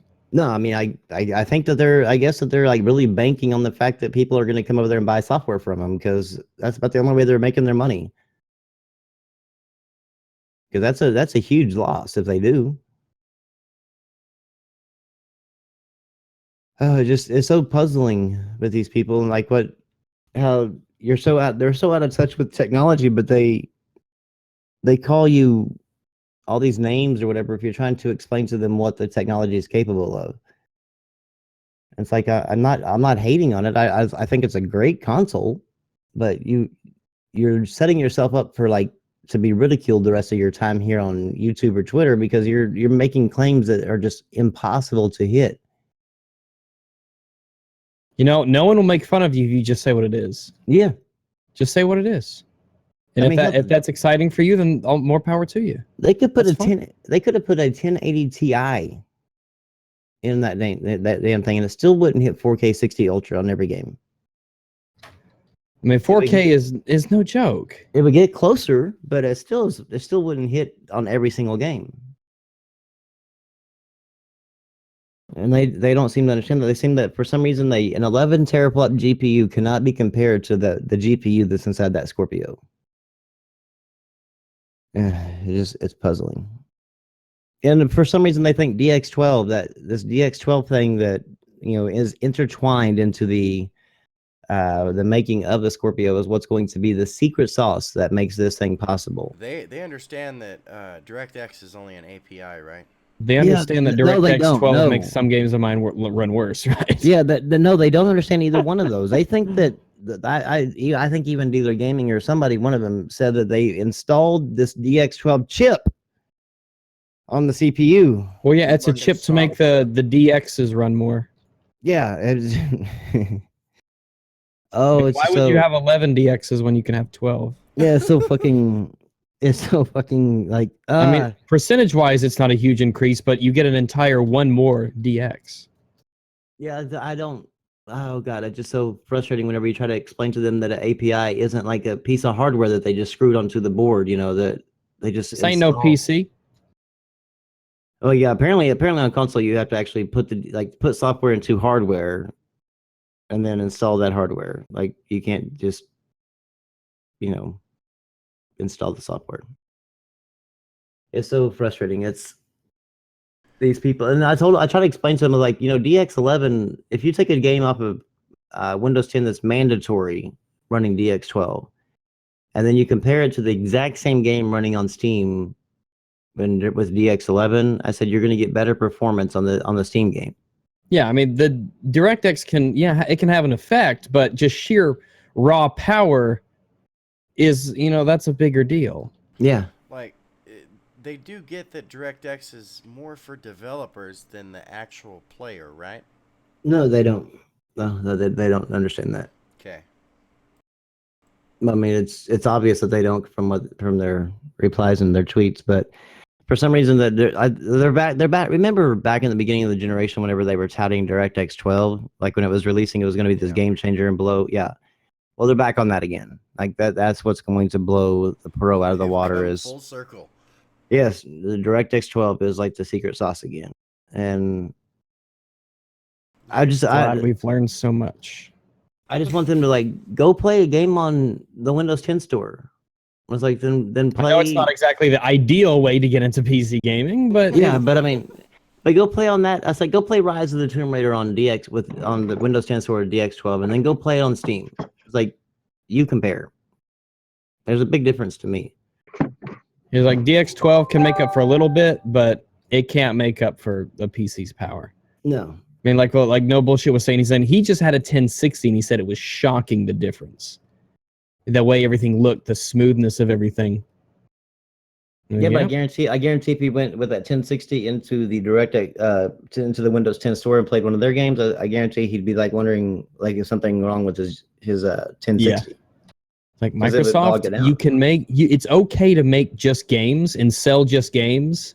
It's like, it's okay to do that. You don't have to have everything. If you just made games and you just sold those games where everybody wanted them and on a good platform, you would make a killing, Microsoft. Well, yeah, I mean, look at Rockstar. I mean, they're making a fucking killing just making games. Just good games. Yeah. CD Projekt Red making a killing just making games, but they're bigger than Capcom. Microsoft wants to make games, make consoles, make API, like everything. Operating systems. Yeah, I mean they want it all. And that's what another thing that I couldn't get people to understand. Like somebody celebrated the Windows 10 store, saying it was one of the greatest stores on PC. And I was like, it's like literally the worst. I was like, you have to be a console gamer to even say that, because that's basically you're playing on the console just on PC. That's it. On the Xbox 360 to think that. I mean, it's something. You would think. It's like because if you claim to be a PC gamer and you say the Windows 10 store is better than Steam or whatever, I cannot consider you a PC gamer. And I don't get why people give Origin shit. Origin is actually a pretty damn good service. Yeah. I mean, I would go Steam, Origin. Better, that's for sure. I would say Steam, Origin, Uplay, and then Windows 10. I don't know about GOG because I haven't really played on GOG, so I don't GOG really. is actually really good. GOG is really good. I've It's heard that. I just definitely never have. it's definitely a service that nobody talks about, and it's a shame because it's It's actually got really good. well. The reason why I don't think a lot of people talk about it is because a lot of the bigger games aren't really Right. on there. So I think that's the reason why it's kind of I wouldn't say a niche crowd because I mean but it's definitely a crowd that isn't really always looking for the next big thing. You know, they're just Mhm. they're looking for that hidden gem. I think. Yeah, well, GOG has always been meant for like the nostalgic purposes of going back to those those really old games. Yeah, And that's what I like about it. I mean, I love the Settler series. Not many people know about Settler, but yeah, good series, and you can when only I was really get there and get when I was on when I was on PC, I mean I just didn't know anything about GOG, so that's the reason why I never bought anything on there. Mm-hmm. And by the time we got around to talking about it, I met y'all and got to around to talking about it, I just kind of dwindled from there back over to my console, and at that point I just wasn't going to go back and buy a bunch of games that I probably would never touch again, you know. Yeah, yeah. Like I said, it's definitely for people that are like missing out on some of the older games that came out and they didn't never get a chance to play it. Yeah, I mean I noticed that too. There's like a lot of old games on there and a lot of smaller games that like maybe like the more indie focused. Which is, I mean, which is cool because it seemed like, I mean, they had a ton of them. There's some games that I was gonna like wanted to try, but I can't remember the names of them because they were small or whatever, and they weren't really, but they looked interesting. I just didn't know anything about them as far as like if they were reputable or if they were something that, you know, I should even consider buying. But I ended up just turning around buying the same game on Steam or whatever just because I didn't know for sure like what GOG I'm going was. on here on GOG and Yooka-Laylee. Now the Signal from Tolva is one I want to get, so I've got that on my Steam wish list. I'll probably get that when I get to finishing some other games up. Oh, Batman Arkham VR. I know you don't have VR, but Batman Arkham VR is going to be launching later this year on HTC, Steam. right? I think it's HTC, yes. But I think it's actually all. It might just be HTC because I don't think Oculus is actually doing too much right now. So I think it is like HTC. Now that you said that. What's that new Uncharted thing? That's something that I wanted to ask you about. Uncharted Lost Legacy? Yep. Okay. Well, you know they said they weren't going to make any more Uncharted games, right? Well, they technically said they weren't making any more Uncharted games with Drake. Yeah. Well, they were basically if you bought the digital deluxe version, you got the season pass with it, and part of that was a story expansion, and that's the first time ever that they've actually done a story expansion. So I mean, I bought it. I was like, shit, I want to see what the hell you do with a story expansion. I've never seen that on a Uncharted game before. And so nothing ever came about from it. And then, of course, they did that announcement at that game, at that PSX. But that's actually they started working on an expansion. And apparently they kind of fell in love with it so much that they kind of just kept on working on it. And it turned into an over 10-hour game. Damn. So now, anybody who pre-ordered that or ordered that digital deluxe version on PS4 gets that for free. But otherwise, it's $39.99. It's an over 10-hour standalone expansion. So to me, once it reaches that length, I think I can consider it its own game. Yeah. But I think that it's actually going to branch off to kind of see with the interest in it to see how the feedback from it. Mm-hmm. I think that might be where the Uncharted series goes, is with maybe Chloe or I forget that black girl's name now for the life of me. Racist. I can just only remember Chloe's name because of her ass. I mean, that she has like the ass that won't quit on Uncharted. And it's good to see that they protected that from Uncharted 2. That the character still has the good ass. Oh, that's good. That's good. I can't wait. I can't wait for picture mode. I got to get an HDR TV before then too. But no, it's a full standalone game. And I think that's going to be the new direction where Uncharted goes. Maybe they're going to run it with one of the females as a lead. Mm-hmm. And I'm comfortable with that. I mean, I don't think that I'll have the same connection with them as what I did like with Drake and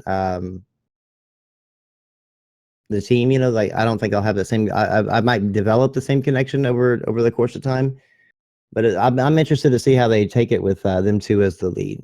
I've never really thought that Chloe or anybody would take the lead of Uncharted. You know. Yeah.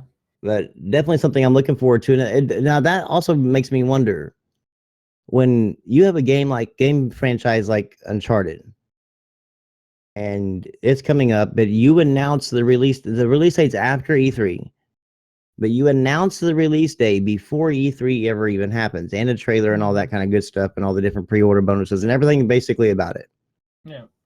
What does that speak about your E3? Does that mean that you actually have something huge lined up that you would release one of your main money makers information prior to E3? Yeah. Wouldn't be the first time. It's not gonna be the last time. I mean, No, but I mean, doesn't that kind of like make you think that there's a possibly maybe we might get some more some actual maybe God of War release day, or one of their big titles they have coming out release days at E3 then? yeah, you would hope. You would hope. I mean, like I said, it won't be the first time. I mean, there's been times where they've announced how many games ahead of time. They allowed leaks to take place, and then they sort of slid in some extra shit that we weren't expecting. Yeah, I know.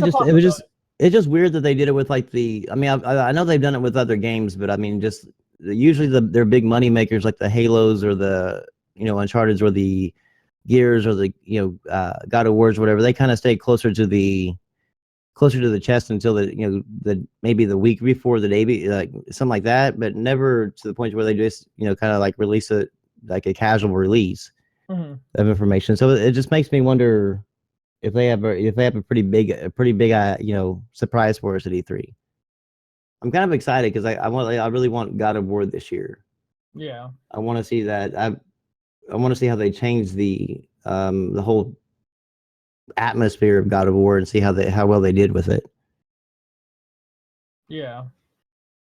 Interesting though. I mean, I don't know. I'm looking forward to these titles. I mean, like I said, I mean, if these games ever you can mark it down wherever you want. Like if here, one of my previous things that we've talked about, but if these games ever come natively to the PC, I will sell my collection. You're done with you'll sell your armada, your fleet.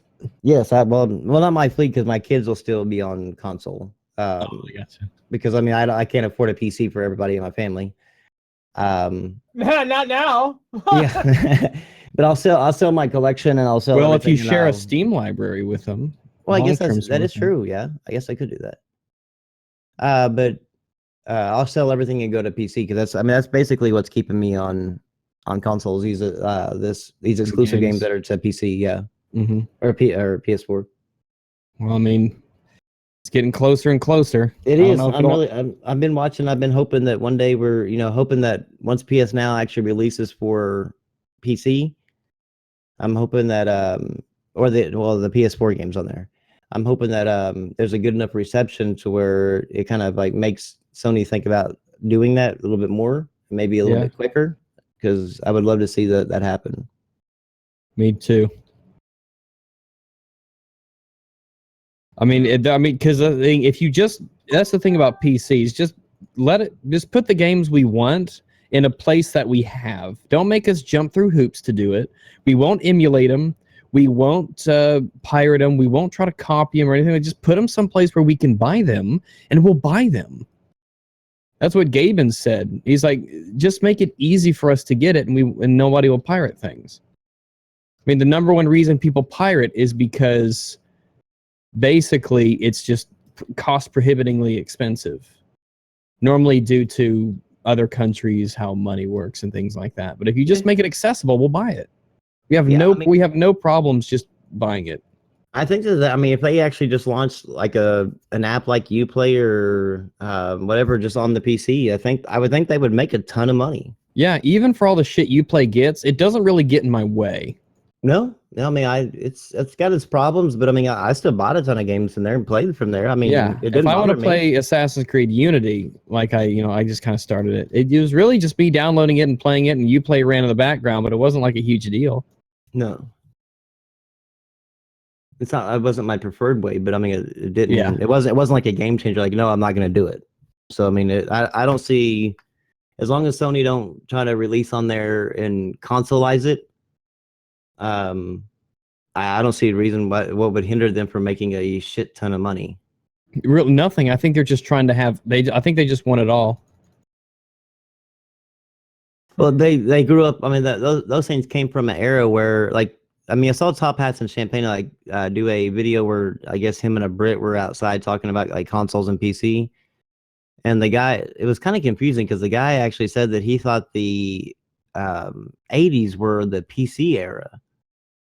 Well, I mean, they have a certain nostalgia level to them. I don't think They I'd do. the area. But I mean, Or area. I would a lot think of back, game development. I mean, but I mean, I would think back then it was more of the consoles. That was like the golden age of the consoles, like the really what made the consoles popular back in the 80s, early 90s, and then like PC gaming kind of really took off and exploded at that point. Not that I'm not saying that there was anything wrong with PC, but I think that the more it did have a lack of uniformity that it has now. It definitely was.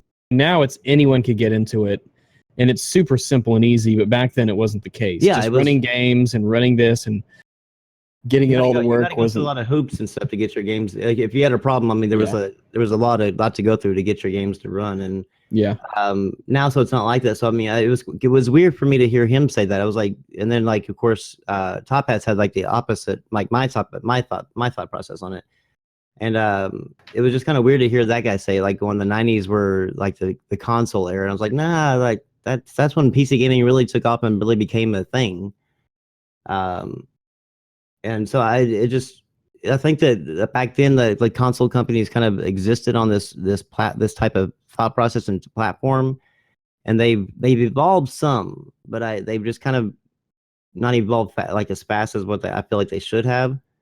And I think they're getting there, but I just hope that they can get there without still keeping that type of mentality in it, you know, because I don't want to see them like launch on PC and then launch with say the Windows 10 store, the consoleized version of PC games, and then it ends up screwing them when they actually do fix it. It does put a really bad taste in a lot of people's mouths. And it's like I've told people several times, like the Microsoft could fix the Windows 10 store. Yeah, they're Microsoft. And they could fix it to be just like Steam. And I said, but it would still take a long time before a lot of these PC gamers ever even bought a game on there because of the fact of what they did with games with Windows Live. I said, a lot of people don't forget. And I was like, it takes a lot to win these PC gamers back.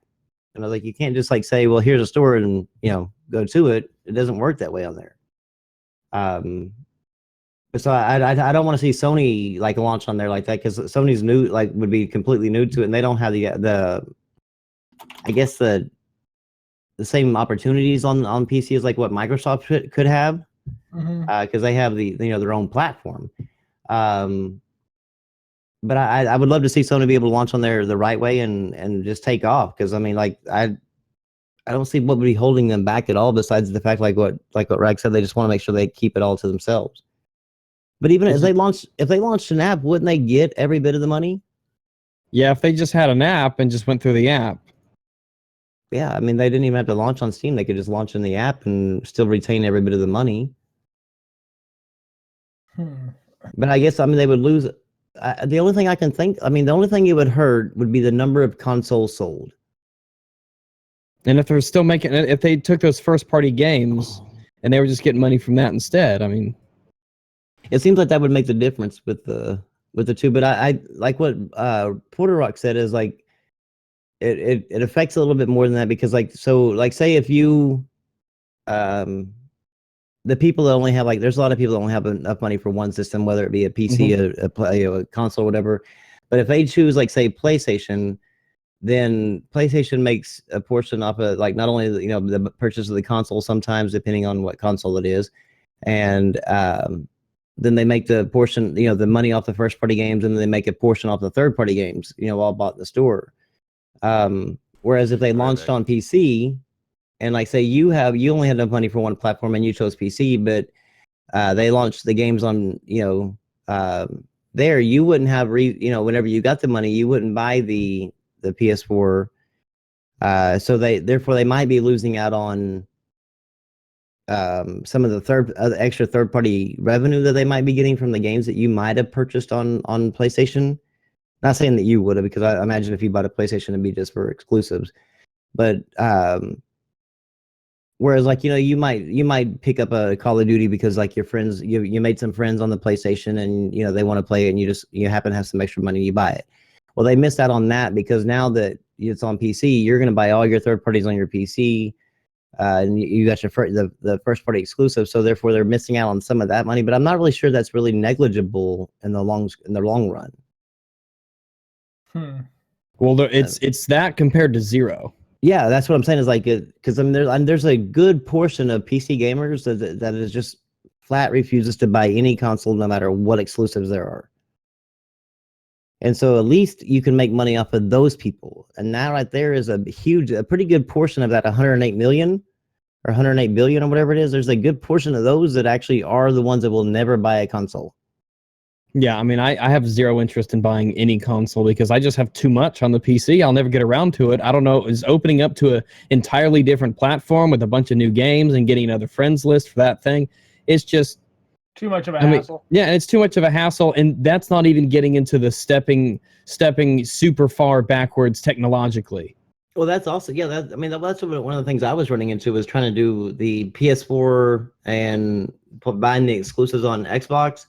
Is that it seemed like I was like having so much time playing on just the PS4 that whenever my Xbox, it felt like that it wasn't getting played, even though that there was some games on there to play. And then I would go play it, and then I was getting more and more behind on all my PlayStation library, and it was like it was hard to balance both of those consoles. And then I tried to throw a PC on top of that, and I just had to when I went to PC, I just had to completely walk away from both consoles for the 8 months because it was just too much, because there was so much on PC. Yeah, I mean, it's insane. I mean, especially when you get into the MMO aspect of it, just the complexity and deepness of games. I mean, there are people in Dota and WoW and Guild Wars and stuff like that. It's the only game.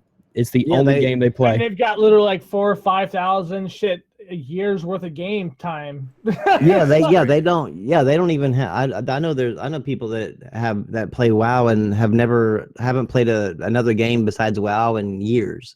Yeah, because these games just have a level of depth to them that it's just astounding. Oh yeah, and there's entire economies built in these games that keep you that enthralled. Like my whole thing was playing the fucking AH and WoW. That was like my favorite thing. Everybody was like, yo, why aren't you max level yet? You've been playing this game for how long? I was like, dude, I love the auction house. I could sell shit on there on the server. I set standards on, like, I could probably tell you first few 100 hours was dedicated to the auction house. Easy. Yeah, that was that became my favorite thing to do in that game, was just to play the auction house. What do y'all think about Microsoft charging for mods, or the Minecraft thing? Oh, fucking right in the asshole.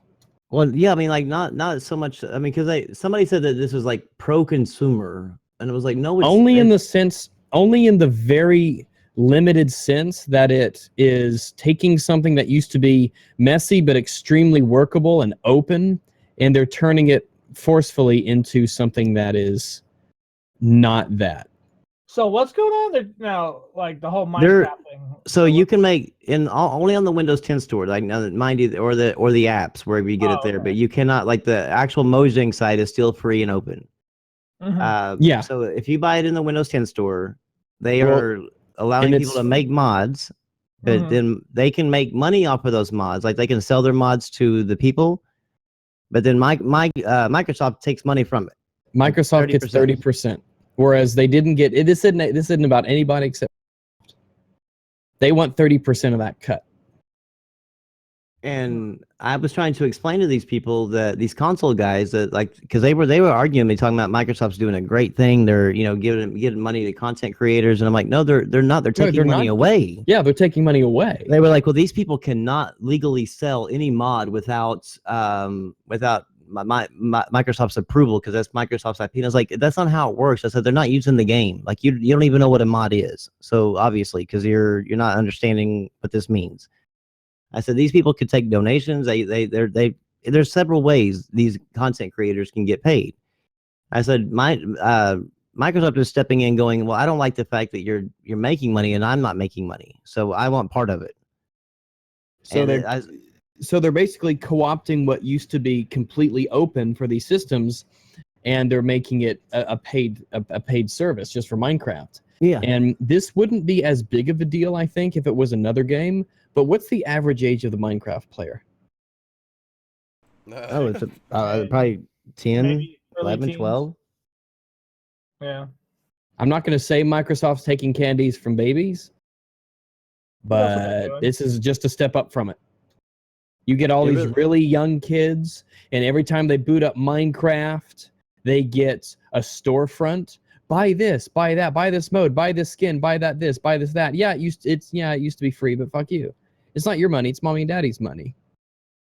And they're selling it to the way where you have to buy coins, and Yeah. then with those coins, then you can turn around and buy the mods, which that tells me that you're giving Microsoft 100% of the money and trusting Microsoft to give the money back to the creator. But there's no Bad proof stuff, that there's man. no proof that ever happens. And I'm like, I don't understand like how these people are like defending is like going, it didn't work on Steam. Yeah. And I hope that it don't work on Windows 10. I'm hoping there's enough people on Windows 10 that are PC gamers, I guess, that can actually like boycott this or do whatever they did to Steam to make them change it. Because if you're going to allow creators to sell their mods, then you should just let them sell them on your storefront. Yeah, there's no don't take reason money for you from to it. take 30% of it. There's no reason for you to do that. It's like a lot of things in terms of consoles. It's a completely arbitrary decision that a company has made, but you're just used to it, so you think it's necessary. So is this going to be on their storefront or no? Yeah. Yeah, once you load up it's part of the game. It's becoming a part of the game, a native part of the game. Yeah, as far And as this is for Windows 10 then, right? Windows 10 It's for Minecraft, Windows 10 and for the Pocket Edition too. Yeah. Yes. Well, that's not the well. Windows 10 edition is the Pocket Edition. Well, yeah, then it's going to be for. So as long as the standalone Mojang client isn't touched, then Correct. If you run it through Alright, Java or the normal client, then you're It's good all to free. go. Oh, okay, good. They're all free. They're all free mods. Then I would just tell people, don't worry about this or don't support it. Yeah. Just go stick to the Mojang client then. I mean, Yeah, that's what I've been like. If people like when people were replying to me, I was like, going just if you don't have the Mojang version, just go buy the Mojang version. Like that's where that's where you're gonna get the better experience, and you're gonna get you're not gonna have this It's all bullshit. free, and you don't have to pay bullshit for skins and It's completely textures. free. Like as far as once you buy the game, all the textures and skins and everything are free. You don't have to pay the extra $4.99 for plastic and $4.99 Yeah. for. Spend $20 or $30 now and not like hundreds later. Yeah, it's just, it blows my mind that people are okay with that because that's just a small besides, step away aren't from the- them. like I have all 3 editions. So like, aren't the like, I like the Windows 10 and the console versions, but like when it comes to their mods, they're kind of shit. Like, so why would anybody sit there and say like this is okay? Is there 'Cause people actually defending this? Yeah, I had people like telling me that I'm only looking for negative things to say about Microsoft. I was like, And well, of no, course, all because the this is journalists are negative. saying it's great. All the fucking articles on the websites. Oh, this is great. They're bringing all this stuff to the creators, and it's great for the community. It's like, no, it's fucking not. You're putting a paywall on shit that used to be completely free. It was an unregulated yet extremely successful market. Well, see, the thing was, like Microsoft's own mods when they were charging, that was no big deal. I was like, hey, it's their own mods. They're making Well, that's it. that's their own Whatever the mods. case Like, why is, not? They could do that. I'm a little weirded out now that people are like putting their shit up on their store. Like, hey, I'm gonna make money on this, and Microsoft, like, what? Like, Well, it would be perfectly okay. Like if you made a mod and you put it on Windows 10 Store and like let people buy it, I wouldn't have no problem with that. But whenever Microsoft is taking 30% of the money that you made off of that, that's where it becomes a problem because there's no point in Microsoft taking any money from you. Yeah. Like you're the one who put in the work. Microsoft didn't do shit. And somebody tried to compare it to like selling a skin on CS:GO. That apparently that Steam takes money. Yeah, but they don't. And I'm like, Steam takes money, but they don't take that much fucking money. and I'm like going, well, first of all, it's Yeah, like Steam takes that- just a little bit. They don't take much. I was like, first of all, that's a skin that was created by by the game. It was a game, part of the game, and it's their game. And so therefore, yeah, that makes sense. But whenever you're talking about like if they like allowed people to create skins and have all this, creation portion, and then Valve took a portion of that, I was like, then there would be an uproar. I was like, I guarantee you that wouldn't last long. Mm-hmm. Because the PC gamers don't put up with it. But it's like y'all console gamers that just sit there and just accept whatever the hell Microsoft does. I said that y'all are going to kill the Windows 10 store. Either y'all just gonna basically make it an extended Xbox One. In which make case, PC gamers won't buy it, and Yeah, PC gamers don't buy shit from the UWP. They just don't. No, it's like you're gonna make it to where like PC gamers will stay the hell away from, like completely away from UWP, especially even if Halo 6 launches there day one. I was like, if y'all continue the way y'all are doing it and like trying to like say that there's all this stuff is great stuff, like you'll have the thing fail. You'll just basically just have you an extension of your Xbox One. That's it. If Halo was on Origin or Steam, I would have played the crap out of it. But it's on UWP, and I don't want to deal with that garbage. It's terrible. It's basically the console version. But I mean, if they get away with selling mods of Minecraft, then what's going? Yeah, I'm worried about the future. Yeah, it's just going to flow into another game. Well, yeah. Look at Valve's fucking their crates, their crate system. Their crate systems flowed into like how many fucking games that offer crates for free when you were playing the game normally and you would just get a random drop and you got to open it. But now, like that they found out that they could make money on the auction house. They're like, hey, guess what, bitches? This is all now paid. Get to buy keys for it now. There's like 4 or 5 games that shit happens in now. It's a matter of it's a matter of time before that. I mean, it flows over to your Halo whenever it launches, and your Gears and all that kind of crap into the Windows Store, like to where it's just basically not even fun at all to go in there at a period. Yeah. And I'd hate to see it flow into like I know the consoles are paid mods, but to the point to where they allow like people to actually create mods of their own and then sell them on the Xbox One and stuff. It's setting a bad precedent. And like you said, the media is behind it. I don't know why. I don't know what the hell they're thinking. I guess they're pro corporation. I have no problems with people being pro corporation, but not to a point where they're so blinded to the point that they're justifying all the shitty things they do. Well, yeah, I mean, it's one thing that things. I can understand being like pro corporation to the point like I like Microsoft. I like it. I like it. You're like, I like these experiences or something. Yeah. Yeah, but not to the point to where you're like completely like so pro corporation that you're fucking over the consumer in the end. Like, because at the end you are a fucking consumer. You are not the corporation. So it's like, why are you celebrating shit that's going to fuck you over? It makes no sense to me. But I don't know, media. When it comes to content creators, is I think that now that you see that like Microsoft take a hold of the content creators, because like for some reason the games media like has it out for any sort of content creators, whether they be modders or YouTubers or whatever. So I think they hate the new media. They hate them. Yeah, direct competition. I think it's seeing that Microsoft is taking a hold of it and taking a portion of it. I think that's the reason why they're celebrating it, because they're like, oh yeah, they're showing the people that are making these mods, but whenever the people making the mods are making their games successful, they're the ones making people want to go buy that game from the store, so that way they can play with that mod. You've already been reaping the benefits of all these mods. Yeah, but this whole time apparently they didn't realize it. They don't realize that there's just not a direct price tag attached to it. Look at Minecraft. When it launched, it was a free-to-play game. Literally, like you could easily just go download it. In fact, they offered it as a free-to-play. Well, yeah. there was a free browser version. Well, they gave out free copies through PC Gaming, the PC Gamer magazine or whatever, and that was back when it first launched. And yeah, so but like even from really early on, you still had to pay for it.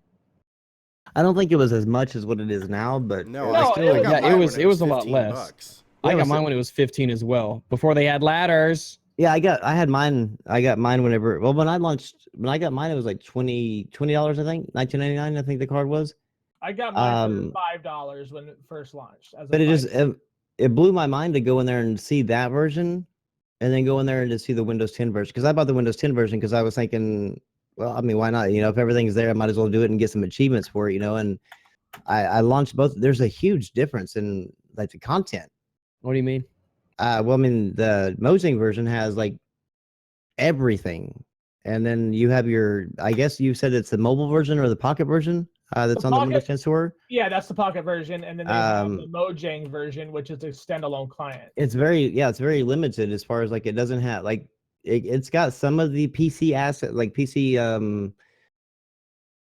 things on there, I guess, as far as the content goes, but then there's some things that are just not there. And I can't think of the exact things like off the top of my head, but there's some of the mods that are free basically that you can download on Mojang that aren't even existent on the Well, yeah, because it's Windows 10 version. Yeah, it's two different Yeah, markets. You can't do yeah, the but I same mean, thing it, on Windows 10.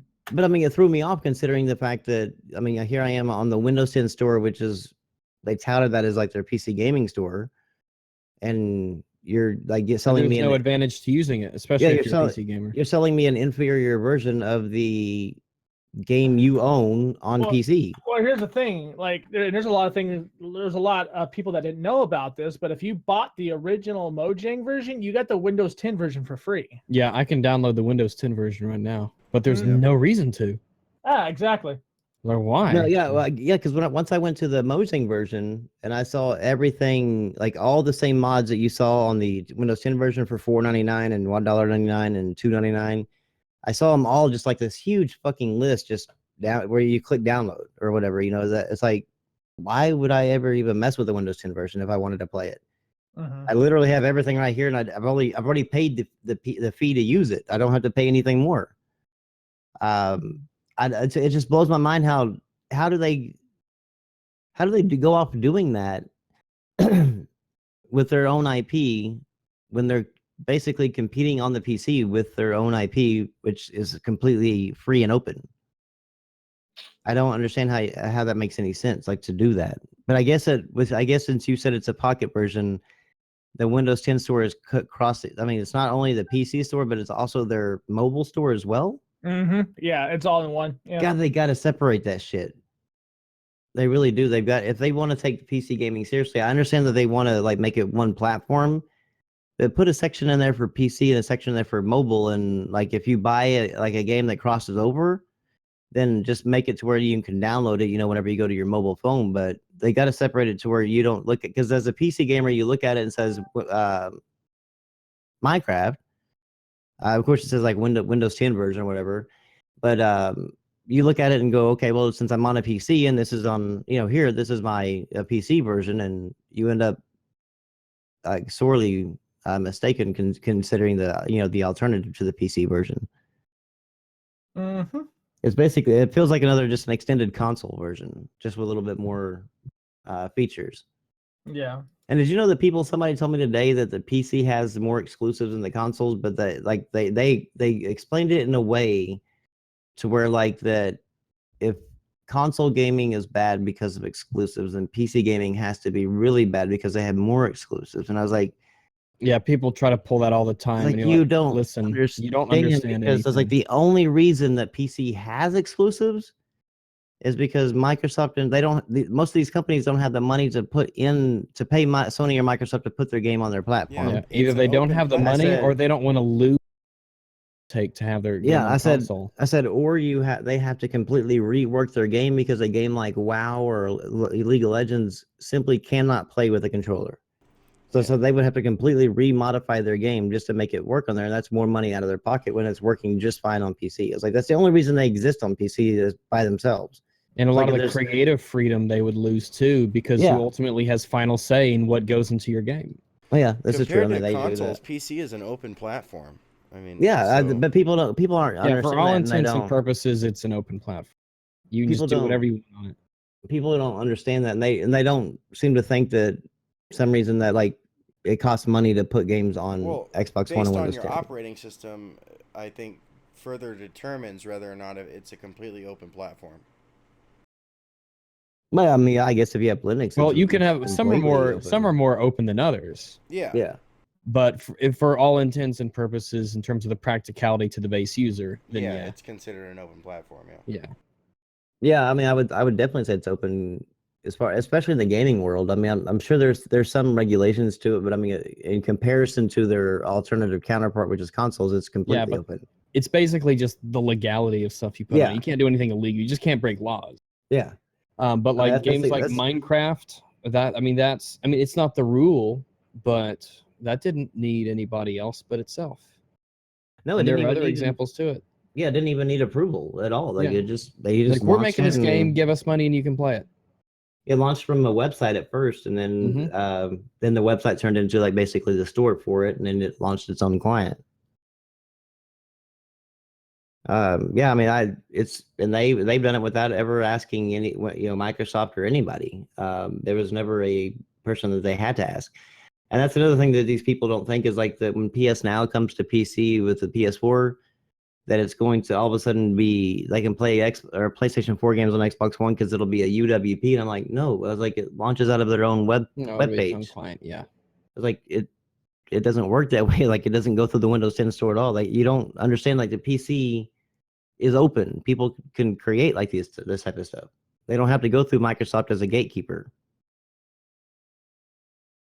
They really don't. People just really do not understand the PC platform at all. They really don't. They have no idea. They're either clinging on to very old stereotypes of it, or they're hyperbolic about stipulations that do occur on it, but really what I hate the most is how little they value games that aren't these AAA blockbuster releases that can be good, absolutely, but are consistently misrepresented or just not good. Oh yeah, yeah. Console I guys got do told. it too, though. I mean, Oh, they do. Yeah, they today on the list I showed out. He's like, most of those games on the PlayStation side are shit, and I was like, have you played them? I'm like, no, you can just look at them. You can tell they're Just shit. look And I was at it. like, There's a fucking purple bat on a lizard. Shit. I was like, what? I was like, that's so fucking tiresome to hear y'all say that. I was like, what make? I was like, what dollar amount makes a game good? I was like, I was like, I never knew that. Like if a developer didn't spend, if they spent 499 million and they didn't spend that $500 million, then the game was just shit. Fuck it. There's no point in playing it. I just don't. I mean, you're just gonna have to grow up. Yeah, You're at some just gonna point. have to fucking grow up at some point and be like, just because it isn't this multi-million-dollar blockbuster action sequence game doesn't mean it. I mean, oh sweet, we got another high-budget third-person action game. Man, I'm so happy for that. Awesome. What if I don't want one of those? And some of them are great, absolutely, but some of us don't want to play that all the time. Yeah, when I think I remember being that way whenever I was like really super young and in consoles, going to the store and like seeing like the big popular titles. I was like, I wanted the popular titles, but that was back when I was like a kid. Like once you grew up and you start realizing that, hey, there's other games that that exist that don't get the marketing, but they're actually better than the ones that do. You tend to start like looking at games differently. You just start looking at, they're just games. They're not, there's no budget behind them. They're just like, are they good games or bad games? That's just it. And these people, like, they still play some sort of value. Like you're below, or you're playing some sort of kid game or a piece of crap game because it's not AAA. Yeah. When I was younger, I was the same way. Means. My tastes weren't as broad as they used to be. Oh no. My tastes were not as broad back then as they are now. Oh no, I've definitely broadened my. I don't think I could have played like even first person shooters like Overwatch. I don't know if I could have really played when I was young. Civilization, no, I kind of had to learn how to enjoy. I kind of learned to enjoy that. Games like Divinity Original Sin, one of the best games I've ever played, and it is a classic kind of RPG sort of game. Number 2's coming, by the way. It's on early access, and they release it in segments, I believe. It's already on my wish list and everything, but I've heard nothing but good things about it. It's just right now, there's so many games to play. It's $45. It's 91% positive, and I have to check out the reviews and things. Well, in terms, I'm sure it's good. I've looked at a lot of stuff from it. I've read a lot of reviews, but it's in early access, and they're getting it out part by part. So. There's a third-person fighter or last man standing type game like H1Z1 that just sold 1 million copies. It's that's PlayerUnknown's Battlegrounds. Yeah, is that any good? I've heard it's really good. People keep asking me about it, and people keep saying it's really good. I have access to the game. I guess I need to start playing it. So next week I officially as far as I know, I officially start going part-time. So hopefully that will mean that I can even if I decide to just stream it, that would be something, because apparently those can be lucrative in a Yes. purely cynical outlook. Yeah, I saw a thing today. It was kind of, I actually misread the title. I thought it was said PS4 exclusives confirmed for 2017 for the remainder. So I clicked on it thinking, okay, well, what titles are confirmed so far? So it ended up being PC exclusives, and it rolled through there, and they weren't like PC exclusives, like Conan Exiles was like when that's already launched on the consoles as well. And so it was kind of like weird how they named named some of those games. But I scrolled through, and in the comments, like there was like, well, I'm a PC gamer, but none of these titles interest me. They're all shit. They're all just budget games and sequels nobody even wanted. Like, it's like when the Divinity Original Sin 2 was in there, and That's such a. I mean, I'm just look, like, I would say the first Divinity Original Sin is damn close to a masterpiece. well, I mean, it went back to even more of the people's just like they looked over the games that were on there as far as the video goes, and if it didn't strike the level of Ghost Recon Wildlands as far as like graphics wise, it's a shit game. That's a And shame, because especially it really is. games are very pleasant to look at. They're not in terms of the most technically graphical games out there, but they have a very pleasant sort of look to them. Yeah, I mean, it really is, because I mean, like I'm playing Drawn to Death. It's a game that basically looks like a pencil drawing of all the characters and shit like that. But it's a fun damn game on PS4, and it was one of our free games this month or whatever. But I mean, it's a hell of a lot of fun, and like people just pass up on it because of the way it looks, and it's like I don't understand like how you judge your games based on just It looks looks alone. awesome. Because I'm kind of upset that I can't play that on the Xbox or the PC. well, yeah, I mean, well, yeah,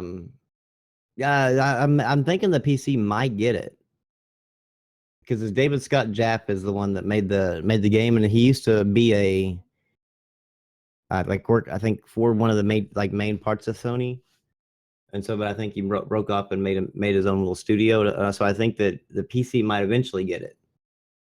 I'm not 100% sure. I mean, he hasn't confirmed anything, but there's a good chance that it might happen.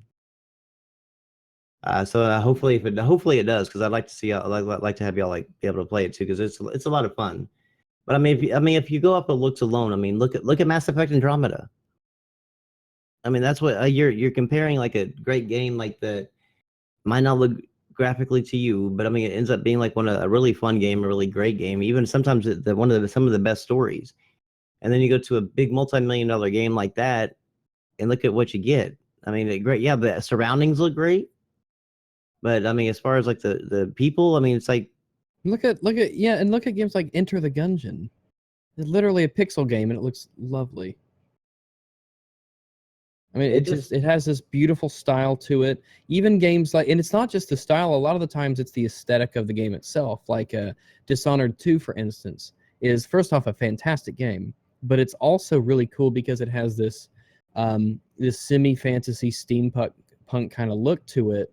This Victorian era. No, well, I said that first, but the Dishonored 2. Oh, Dishonored 2. Okay, yeah. Yeah. It has its, because you see the differences in engines and things like that. But a lot of these games look really great, and they don't have to be. They don't have to be these multi-billion whatever expletive number games that have a lot of stuff. In fact, I mean, if games had less money devoted to them, spent on just graphics, well, that wouldn't really bother me. It wouldn't me either. I mean, then we'd see more advances in storytelling and game mechanics, and games would try to get more unique, and instead of just pumping money into. And I think that's actually a huge advantage of the PCs. A lot of these companies who make these games don't have millions and millions and millions of dollars to pour into just graphics and shaders. Yeah. And so as a result, they have to say, what makes our game unique? They've got to get creative to set them apart. Yeah. I mean, yeah. I mean, if you look at, oh crap, what am I? You look at some of the more popular games, like on even console. There are some that the indie games actually stand out even more than any of the AAA. Oh yeah. But I mean, you're kind of looked at differently by the quote unquote community.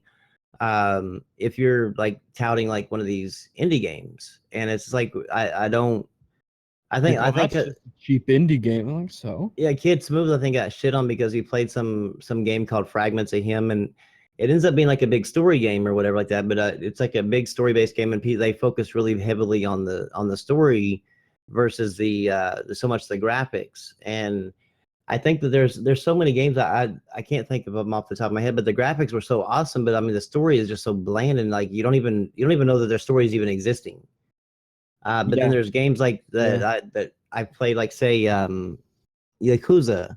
They're basically PS3 graphics, but that story is like very intense. Like, and you, of course, you have to read. You know, you have to click the little button to read it from bubble to bubble, but it's still a very intense storyline, and it makes you forget about like you're playing a PS3 game. And a lot of people ask me because I talk to them. Say that graphics really don't matter, and they're like, well, then why don't you like backwards compatible? It's like it's not so much that it's because of the graphics, but it's because of the games still don't like they didn't age well. And so that makes it, that goes into a huge factor. It's not just the graphics portion of the PS3 games, but it's also, did they age well? Do they still play well right now? And that's the reason why I don't really care about the backwards compatibility. It's not so much about the graphics have to be like on par with say Uncharted 4. They just have to, the games just have to be able to play well. And that's the reason why I would take a remaster of those games that don't play well. So that way they kind of bring them up to current gen, and they actually make the games run at a 1080p 60 frames per second, and that's smooth and stuff. And it basically still has the 360 or PS3 graphics, just a shinier resolution, and it still makes the game run better. And that's where the reason why the backwards compatibility don't work out for me as well on consoles. But I don't know why people just like toss off a game because it doesn't have like one of these big major publishers behind it. It's a shame. It really is a shame, and people are denying themselves. Oh, they really are. The opportunity to play some of the best games. And when I look at it, I mean, we live in a industry of video games where we are constantly lied to, where trailers are misrepresentative, where they are just downright dishonest, where things are downgraded, where features are they're over exaggerated. We live in that kind of an industry, and yet people still rely on these games and these types of games from developers that lie and lie and lie and lie. Yeah, yeah. But and they have all these. They've just been conditioned to accept. They just accept whatever. So. Like I don't. And if you try to bring up like what you're saying there, you get like attacked for like being like you're not a gamer, you're anti this. And I was like, no, it's like I want to, and actually like I want my product that I actually paid for, like what they promised me. Yeah, it's like I want a good game. I don't want an expensive game. Yeah, it's like I've never understood, like, I mean, when you go to a movie, like you can go to one of these multi-billion-dollar like movies, and it'd be like this the most terrible experience, and where you get up and even walk out of the movie. Or you can go to some of these smaller, just summer release, not really summer release titles, but like maybe spring titles and stuff like that that weren't really big budget titles, but you end up like waiting for that sequel to come out because it's like it was such a great story and a great movie. And like people just can't seem to wrap that same type of mentality around gaming. Like for some reason, gaming, it just all matters is how much publicity does it get. And that's what makes a good game to them. Yeah, it really they're just denying themselves is what they're doing more than anything else. Is they are saying I'm not gonna. And who cares what the budget is if you're having fun? Yeah, I've never even known what a budget was to a game. Yeah, I mean, Call of Duty Infinite Warfare. What was the budget? I'll check right now. I'm gonna check right now and see what the budget of Call of Duty Infinite Warfare was. Probably like $100 million or so. Probably. The Infinite Warfare budget. All right. List of most expensive games today. That's the first thing that pops up. Oh boy. Yeah, Blaze. I know people like that too. They refuse to play any indie games at all. And in fact, I mean, even if you try to push them into like a AA, almost what you would consider a AAA title, they still won't do that either. I'm just like, I can't. It's hard for me to talk games with that person, my friend, because it's not really much fun because he It doesn't have $1 billion budget. We're not touching it. Like, Yeah, oh. I asked these people like that say that about the these AAA titles, like going, okay, well, what number is it that a game has to hit before you consider it a AAA or even a good title? What's really kind of funny is that when I'm Google searching this, instead what's popping up is the $174 budget gaming PC build for Infinite Warfare, which I have actually seen and runs pretty damn well. I can't really get Call of Duty budget. I put like okay, budget Modern Warfare 2 was $200 million. Damn.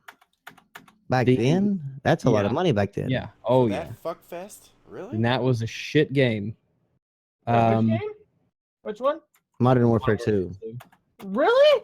Oh, shit. Destiny is going to cost Activision $500 million to develop and promote. Yeah, that's over the whole course of the whole entire Destiny lineage. $500 million. That's still, I mean, considering $200 million for Modern Warfare 2, $500 million isn't really bad for 5 was $265 million. Right? And they've made that like 3 or 4 Oh yeah, they made that back. So when you're playing a game like Infinite Warfare, probably had a budget of tens of millions of dollars, at least tens of millions of dollars. Mm-hmm. And I could only play it for an hour until I was just like, this is shit. But then I have games like Dirty Bomb, and I've got almost 500 hours in them.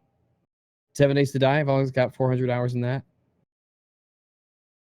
Minecraft, I mean, hell, I was playing that a moment ago. I opened it up and started playing Minecraft, and it's just, I don't give a shit what the budget is. Is it fun? Is it interesting? Is it unique?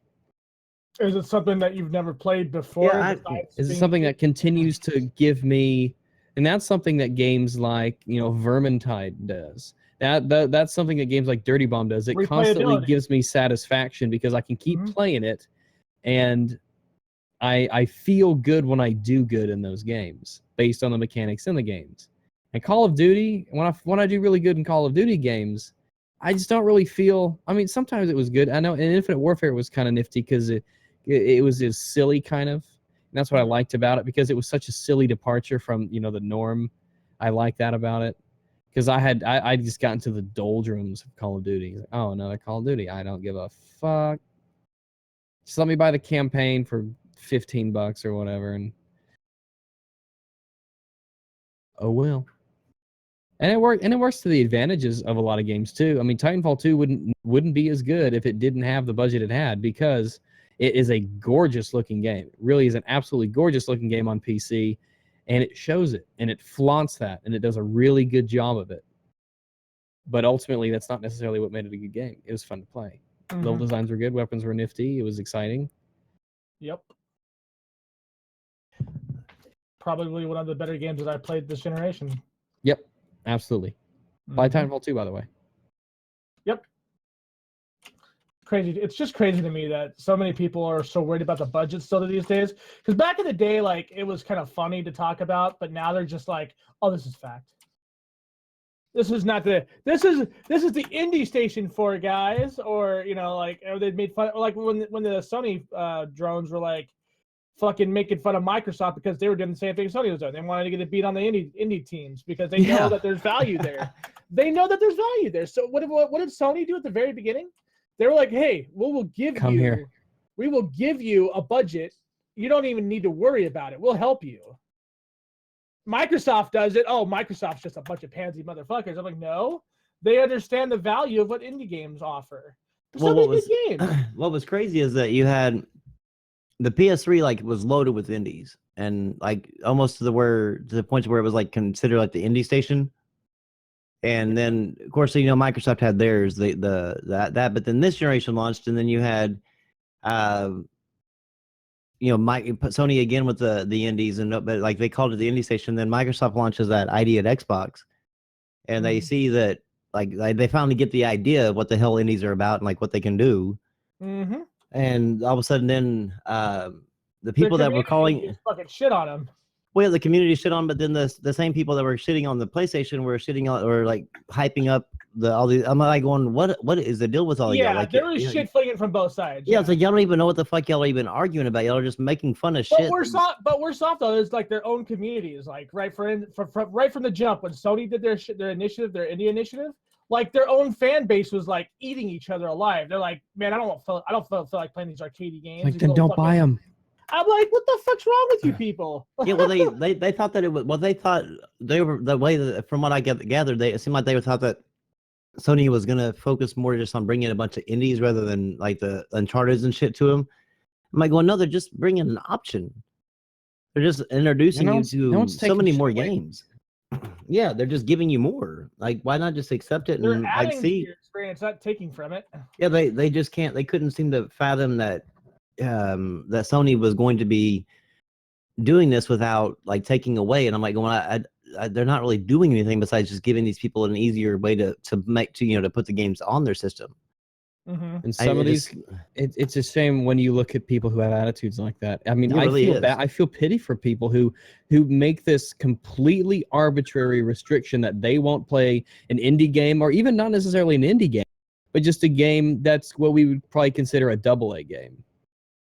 Yeah. Yeah. Yeah, I do too. Because I mean, there's so many games out there that don't get the credit they deserve, and that's just because they don't have the quote unquote like Bethesda or EA or something like that backing behind them. And that's the only reason that they don't get the credit.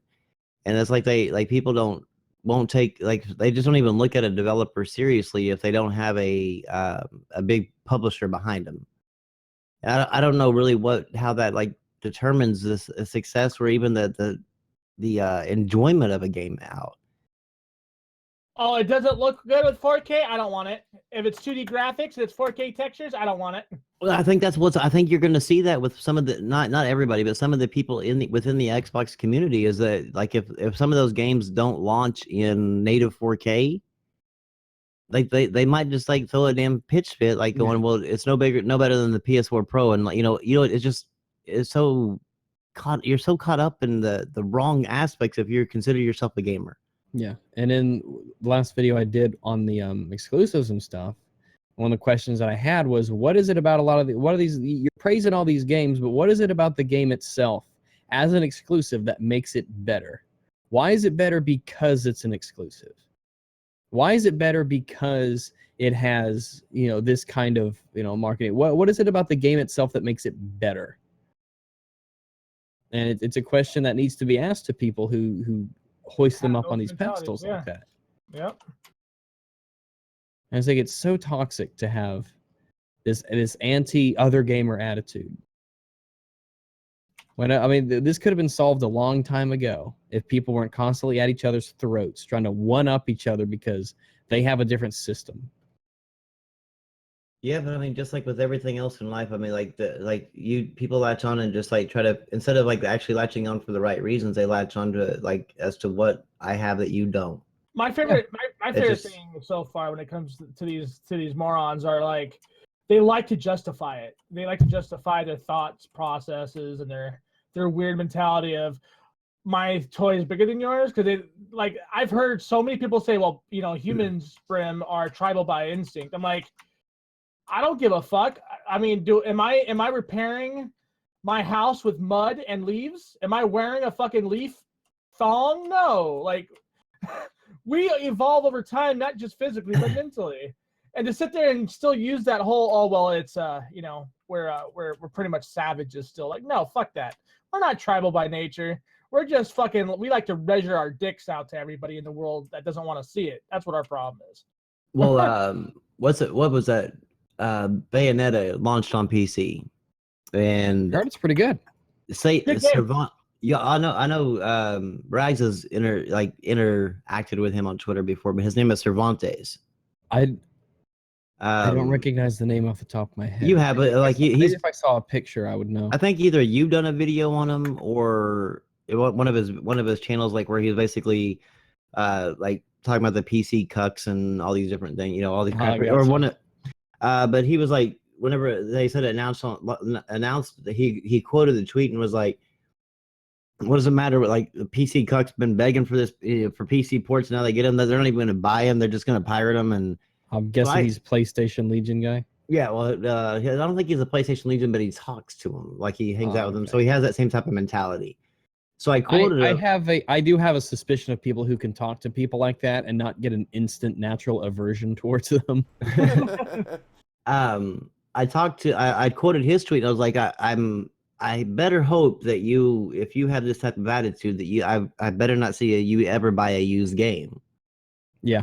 And he was like, he replied back, he's like, he goes, I don't buy used games because I want to support that. I was like, that's cool if that's what, if you're gonna have that sort of attitude about pirating and all that crap. I was like, you damn sure better not be buying used games. That's all that matters to me. It's like I hate when people have that sort of attitude and they buy used games. And somebody responded back to me to a different thing. He's like, you can't compare the two. One's illegal, one's not. I was like, yeah. Same I outcome. was like, take the morality out of it, or the legality or whatever. I was like, but nobody can argue if one's legal and one's not. I'm not saying that. I was like, but as a gamer, I said both are equally as bad to the industry. Mhm. And he was like, well, yeah, but one's legal. I have a right as a consumer to. If someone's first argument is, well, it's not illegal, normally the Anesium defense, maybe if that's the most solid ground you have, because legality doesn't really mean much. I mean, it's just a punishment that might be handed to you if you do something. It doesn't mean it's good, and it doesn't have any effect over who it does or doesn't benefit. Right. And I was like, just because it's not illegal doesn't mean it's good, because there's a lot of things that's legal that aren't really good. And there are things that are illegal that aren't bad. Yeah, this is true. Yeah. So I mean the legality of it, like if you're just trying to justify your reasoning for doing it at that point, like if you are buying a used game, at the end of the day, if I pirate a game and you go walk into GameStop and you buy if I pirate Mass Effect and you go in there and buy Mass Effect used, I said at the end of the day, how much money did the devs get from me or you? None. Well, he's like, well, the game was purchased first, so the devs did get some money. By I was somebody like, else. I was like, said yeah, but you- that's not you. I said, but you do realize that the person that originally put the game on there to pirate did buy the game. I mean, it had to be bought at one point to be able to get the actual stuff over onto the PC to begin with. They had to like, get the so- files. So I was like, I can use that same thing, that somebody actually did buy the game once before I pirated it. I mean, So let's not forget, there are developers that have actually thanked pirators for doing what they did because they got their cells up. yeah, People I were have- like, "Hey, this game is good," and they're like, "How do you know?" Well, I pirated it, and they're like, "Oh, and you liked it?" They're like, "Yeah, I bought it." They're like, "Oh," and I have like, yet that to kind of I've yet thing to happens. I've yet to hear a developer praise the used game industry. Not Oh, one. they fucking hate it. They Like, hate remember when the Xbox One launch fiasco was still in full swing? They had the whole thing about used games where it would be the developers who would decide whether or not games could be sold used or not. Like, name one developer that would have said, "Yeah, you can sell it used. Yeah, don't buy our game used. Don't give the money to us. Get the product and give it to somebody else." I mean, in a perfect world, pirating and used games would be gone. in the I mean, perfect world. This Yeah. ain't no problem, bro.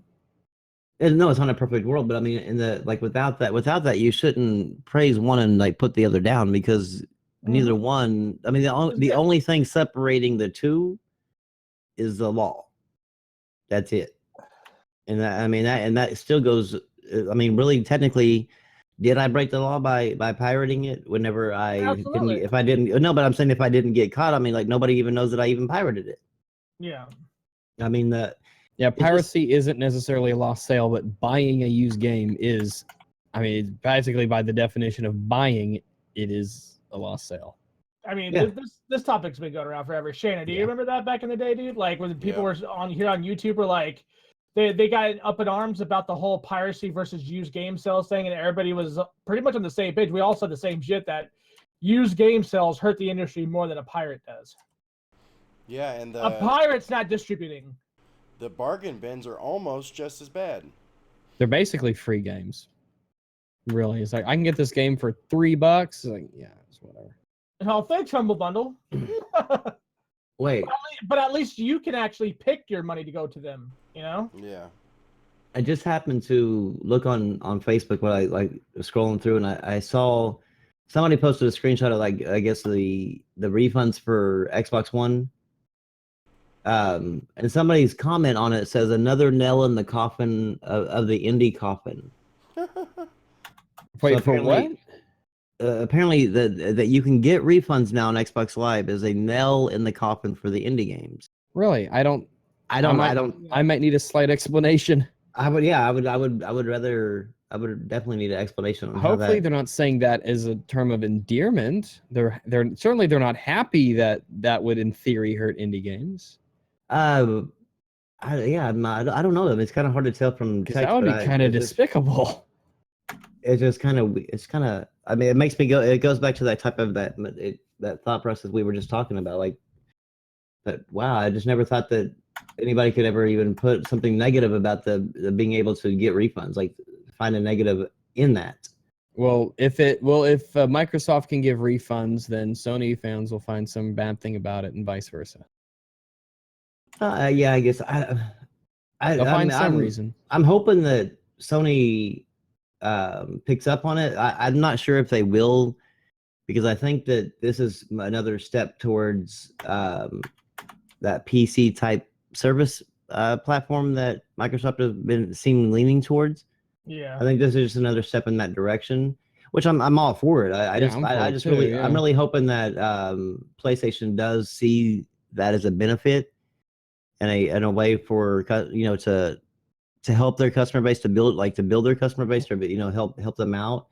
Because I don't think it'll be overused. I'm sure it'll be overused to some degree for some people, but there's also a thing in there that if it is overused, then you will be blocked from being able to get a refund. So I mean, I guess if you buy a lot of games and then like play an hour or two and then like return it over and over again, I think that they might say, okay, well, you're just basically, testing out a bunch of games. Because isn't there like some sort of limit on Steam, like how many times you can do that? Yeah, they have it like locked down to a certain amount. Yeah, which is understandable, because you don't want people. You're just renting the game at that point, and it's yeah, basically. Yeah. And so I mean, I hope that PlayStation sees that as being as a positive, because I think it actually just strengthens their platform even more. Oh yeah. I mean, absolutely. And it's so weird that this is obviously a consumer move. That is, just because it's not just because something's a perfect system doesn't mean that it's not a movement in the right direction. Oh yeah, no, yeah. So if you want to bitch about that, then I don't know. I just don't know. What do you want? What do people want? I've come to realize that no matter what you do, these people will never be happy. Nope. Like, Microsoft or Sony could literally just give them whatever they wanted. Whatever. Like, if they just listened to every complaint and was able to like give every complaint that they've ever had onto their platform, somebody would just turn around and make a new complaint about something. I mean, there would always be some reason to complain. It's like, how miserable do you have to live in your life? Does your life have to be for you to turn every positive into a negative? Pretty fucking miserable. I just. There are too many people who base their gaming as this way of. I mean, yeah, there's a level of tribalism that comes from it. Our friends versus you people, and it gives them something. And to a degree, we're doing that, but right now, but not in a malicious. But you get.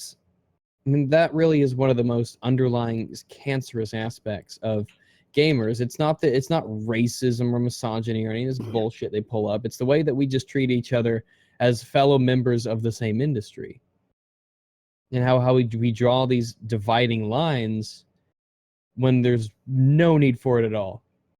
Well, the dividing lines for it's always been with us anyway. It has been morale, these standpoints. So like, not so much that the fact that, say, the people we talk to are fanboys, but more or less the kind of content they create to misguide an entire audience of people, and the lies and the bullshit that they do to others. So that's key. I mean, we do draw our lines, but not based off of what platform they play, but more or less because we don't tolerate that kind of nonsense around here.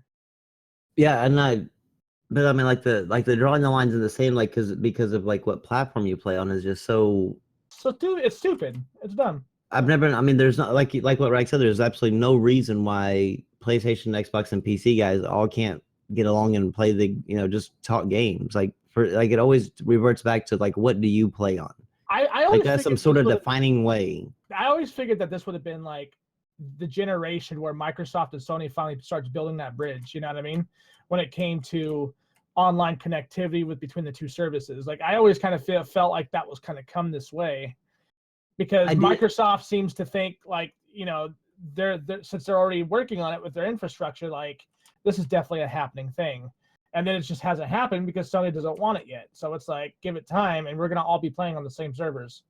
Well, I feel like that. I mean, I kind of feel like that you were like you on that was headed that direction, but then, in the end, I think that when Sony saw, like, Sony had no reason to do it, as far as business wise. I looked at it from their business standpoint.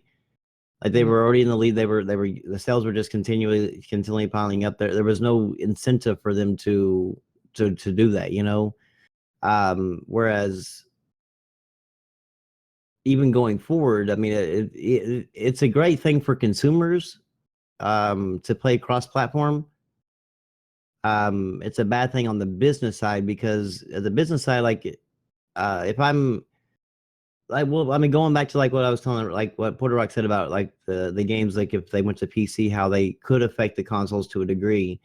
But like say I'm a PlayStation guy. I don't have an Xbox right now. But if you were like going, hey man, you want to play some? Come buy get an Xbox One, play some Black Ops 2 with us. We play this game, and I'm like, okay, so I go out and buy an Xbox One. They get the sell from that. I'm not saying they make any money off of that, but then when I start buying all that third party software that you're saying, then they do make a portion off that. Whereas if you were to say, hey, come buy an Xbox, go get an Xbox so we can play some Destiny and all that, those stuff, and I'm like, oh well, I got Destiny, I got Call of Duty, I got this, and I've already given all my money to PlayStation, and I don't even have to do the subscription service to Xbox at that point. I can just simply pay Sony all my money and play everything that you're playing with you over there. So I mean, it cuts Microsoft out of the money. Whereas like the reason why Sony would say no is because it cuts Sony out of the money and their subscription service. Only if they established their business models in the very beginning like that, would it be like what you just described? If anything, right now, if they were to connect their services, it would actually make the games in these communities flourish. I agree with that. I mean, I'm saying that I mean, on the consumer side, it'd be great because I mean, these like Call of Duties would last. But what you're saying is they're cutting into each other's profits, and I say no. I said like the only way they'd be cutting into each other's profits would be this very thing, is if they started out the generation like this. That is the only way they'd be cutting into each other's profits. Okay, how would that not be? I mean, because look at it right now. I'm playing an Xbox One, and I could play Overwatch on it, right? You could play your PS4 and play Overwatch. What's the difference if I could just connect with you? I wouldn't have to switch. No, because the difference would be, as far as profit wise, is the fact if I wanted to play Overwatch with you, I'm gonna have to go out and not only buy the Xbox One, because I have to give them then.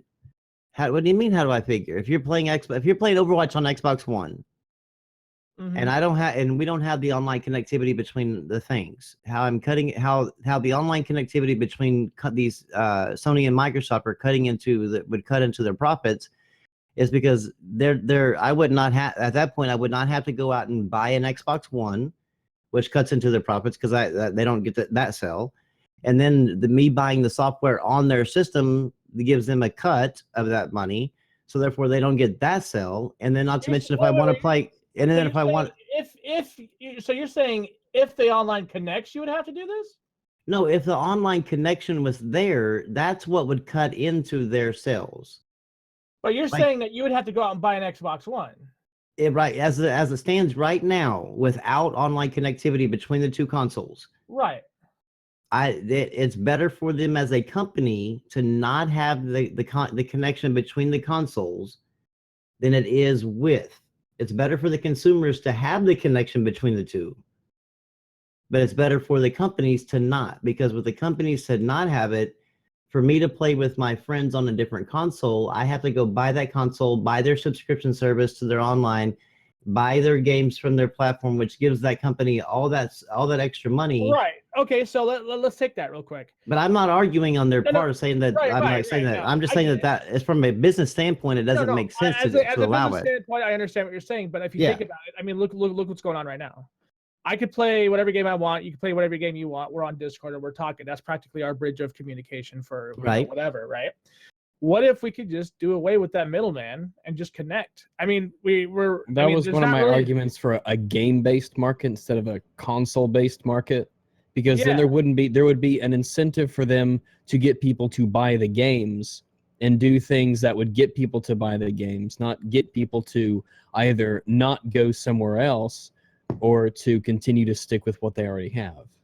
Right, and that whole exclusive thing that you were talking about would be a good way too. That'd be a good bridge too.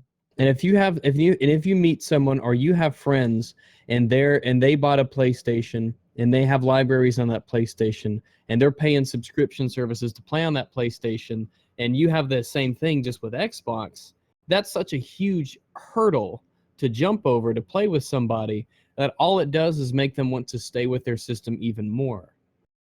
Yeah, I mean, not want to invest into making a software purchase because of it. I mean, unless you just have, I mean, like the extra money to do it. Yeah, it's definitely a very big determining factor, and I think that a very limiting factor too, that a lot of people just hold off on it altogether and just say, look, I'll talk to you on the phone or whatever, versus going out and making that purchase. I definitely, I'm for what y'all are saying.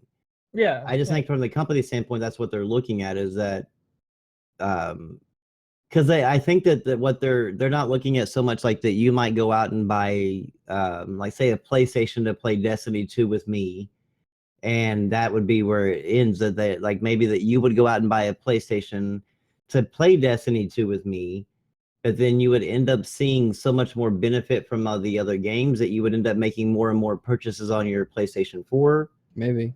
Which then ends up making more money for them. I'm trying to look at it from like there, but I mean, I don't know really. That's the only thing that can make logical sense from the company standpoint. Right, from a company standpoint, I still think they're foolish. I think they are too. I mean, I think they are too, but I think they're looking at it as like I think they're looking at more traditional side. Like the older to what they've done and what's been already been done. Yeah, what's been working and not. If you look at games, if you look at like the old school stuff, right? Like Final Fantasy 11. A lot of people I'm sure here have heard of that game and probably even played it back on the PlayStation 2 days. Well, they brought it back to the 360 and the PS3, or not the PS3, but the PC, I believe. Right. You were able to play your PC with PlayStation 2 and Xbox 360, or you were going to. That was Microsoft's first legitimate try of getting these communities to stay together, because Microsoft was reading on their end of the servers, hey, this game is kind of dying. We need to sustain this. We could all make money on this. And that didn't Microsoft end up pulling the plug on that one though? No, Sony did. Sony did. I knew one of them did. I just couldn't remember. Sony said, hell no. Square was all about it. Microsoft was all about it. Sony was the only one that everybody was waiting on. Yeah, like the fact I can play with people on PlayStation 4 on like Final Fantasy 14, for instance, there's no losers in that situation. No, but I think when it comes to like the reason why PC and like PlayStation 4, like they look at that as being okay versus like the Microsoft portion is because nobody looks at PC as like their direct competitor. But the way I look at it, right, brother, like if you think of it like, because we're talking about business standpoint, right? Imagine if I would say the hardware sales would be a minor inconvenience versus how fast their software sales would fucking explode. It would, but I mean, but I mean, would the software sales explode any faster than what they are? Yes. Now, how? Okay, well, like how? I mean, yes. Well, they just opened the door to 25 million people. Yep. Okay, because I guess that. Well, no, I mean, they didn't really open the door for 25 million people. Because I mean, without the starting fee of the new console and the system. Well, the reason why I say that they opened they only opened the door to be able to talk to 25 other people, but the Microsoft would still be getting the money from all those other 25 million people. And it'd be vice versa with Sony. And it would also depend on who makes and publishes the games too. Also, I guess if you went with the exclusive, like putting exclusives everywhere too, then Yeah, if every game then that's yeah, that would be. Yeah, if every game Sony sold by Sony could be accessed on multiple systems, then they Software would. sales would explode. Well, Yeah, because then I could see because I mean it would basically be like the same thing. Like if they launched a PC store, And they would have like sales would be booming because like people haven't been able to play those. And the same thing with if they launched on the Xbox, same thing there. And since I've gamed, right? So since I've gamed on all these platforms, I'm gonna say this, and this could be completely contrary to like how I used to think. I used to think exclusives were like the shit because you would exercise that consoles or that preferred platforms, what it could do. It would be a good measure. And well, it's not like that anymore. So I kind of feel that if we're gonna have exclusives anymore, it should be on exclusive hardware only. It shouldn't be on a platform that's open to everybody, even open source community. That's not exclusivity. So I'm thinking like, if we're going to do exclusives, it should be on completely custom hardware back where it used to be to give people reasons to buy these consoles. If they're going to keep going x86, then I think there should be some modifications for the communities to all come together and play these games together and have fun. Well, that I don't know about that. I mean, when it comes to exclusives, I mean, it's one of those things. Like I kind of like what me and Shayna were saying last time. It's not so. I'm not so much against like them ever going away like to other multiple platforms or whatever. Yeah. It's the fear of like how much they're gonna change, and I'm not saying like it. There is just an unknown on that, and I think that's the part that scares me the most because you're not sure which way it could go. Yeah. I mean, it could definitely go That's fine. from like to where like say the level of where Uncharted is, or the level of like where Halo is, or the level of where these games are because of the extra funding they get from either Microsoft or Sony, to where if they have to rely on say like EA or even just themselves. Or better yet, you're afraid of maybe possible hardware limitations. I'd rather EA controlled games or a lot of games if that meant more people could play them. Well, yeah, I mean, it's not so much. I can see your point though. Like I'm guessing more or less you're afraid of the hardware limitation factor that we had last gen, where the 360 quite fucking literally held back the PS3, right? Like stuff like that, where like games like Final Fantasy 12 or what was it? No, 12 was it 12? Yeah, 12 or 13, one of the two. The one that came out on the 360 and it was on like fucking 8 discs or some stupid shit like that.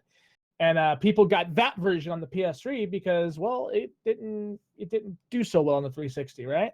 So, I mean, I could see that being one of your fears. That and hardware the fact limitations that affecting both games, and yeah, I agree. That and the fact that say I mean I'm speaking of like the PlayStation exclusive because of the fact that that's ones I really kind of like follow.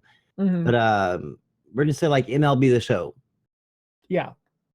That used to be with a different, like a third-party company, Mm-hmm. and that game was shit. And it, Sony stepped in and like bought the license to the game and gave it to one of their studios or whatever, and it's now like revered as like one of the best baseball games around ever. That's ever been made or whatever. If they were to go back to third party, or even like these games were to go to third party developers or to like independent developers, because like say a third party didn't pick them up, because it's not a guarantee that EA or Bethesda or anybody would pick all these developers up. Well, there's the third option, which is that they just keep it. There's just no the people who make the consoles aren't the people who make the games. Well, yeah, but that would be more independent though, because Sony wouldn't continue pumping money into those games. The same amount of money. Would. What happened? Turning like Sony and Microsoft into like a publishing company, like a third-party publishing company. I guess it would be third. Well, would it be third party if there was no console to measure it on? Well, I'm just saying, I say like that so that way it kind of like gives it a determination of like what we are looking at as of right now, like what we consider them. If it makes a lot of money, then they'll support it and they'll keep going with it. It doesn't matter if it's making money. Yeah, I mean, I guess that is an option that might be the case for some. But I mean, I think it's just so much of the unknown, because if some games weren't kept around, or some games weren't like, if they went to like another third party like EA, or Activision, by God, if they ever went to Activision, Then people just wouldn't buy it. well, no, that's what I know, but I mean but then it takes like a beloved series that's been like going around for so long for me, and been great and continuing on great, and then it just ceases to exist because of Well, how's it that went to a different from shit today? it went to a shit fucking developer. That's what It's not- happens today. It happens with third parties, but I mean, I don't really ever get attached to any fucking third party games. The only one I've ever really got attached to, I guess, is fucking Destiny 2. But I mean, that's just that. Well, If that what about the swap from Bungie to 343 and Halo? do what now? Like Halo going from Bungie to 343? Yeah. I mean, But it can go both ways. Well, that the thing is, though, is like with that, I mean, I would say that would be different than Halo going from Microsoft to Activision. I think the quality of At this 343's point, work. based on what I've seen from Halo 4 and 5, hell, anyone can give it a shot. Anyone besides 343 can give it a try. Well, I just think that Activision, like companies like Activision and EA, are the two worst that I would ever actually want to take one of these beloved exclusives that I have, and be able to be the one that is in charge of putting out the game, because of the fact of how they treat their own games. Maybe That's the problem is that we have emotional attachments to products. It's not really an emotional attachment to the product; it's emotional attachment to like the storyline. It's basically like, just if you have The same thing. a favorite TV show or a whatever, like, to where you kind of like they've done such a good job with a TV show or with a movie series that you become That they know that they can hold it hostage. you become attached to the characters in it and the storyline that's going on with it. It's not like you would get it to you get I don't know if it's like an emotional thing, but you get an You attachment. literally said the word beloved. Well, I'm letting you know that I know exactly where you're coming from. It's an important thing to me, as far as like the No, I know storyline and I know the what like you mean. continuing that on. Like, I feel the same way in terms of like Mass Effect and stuff, and Dragon Age and stuff like that. Coincidentally, the same company does all those. But in that sense, I just kind of have learned to not get emotionally attached. Like, these are products and these are companies selling them to us, and some companies care more than others. And I can still enjoy the old ones just as much, regardless of how the new ones do. I mean, just the fact that Halo 4 was Halo 4 doesn't in any way mitigate my enjoyment with Reach or 3 or 2 or 1. Well, no, but I guess I'm different on that, because like when it comes to like these like my wife, I think my wife could probably be in the same sense as like what you are, because she can still watch like the series of Charmed, like that aired so many fucking times ago, and she knows that, like, when she plays it, she doesn't even have to watch it. She can tell you exactly what everybody's going to say and when they're going to say it and what they're going to say.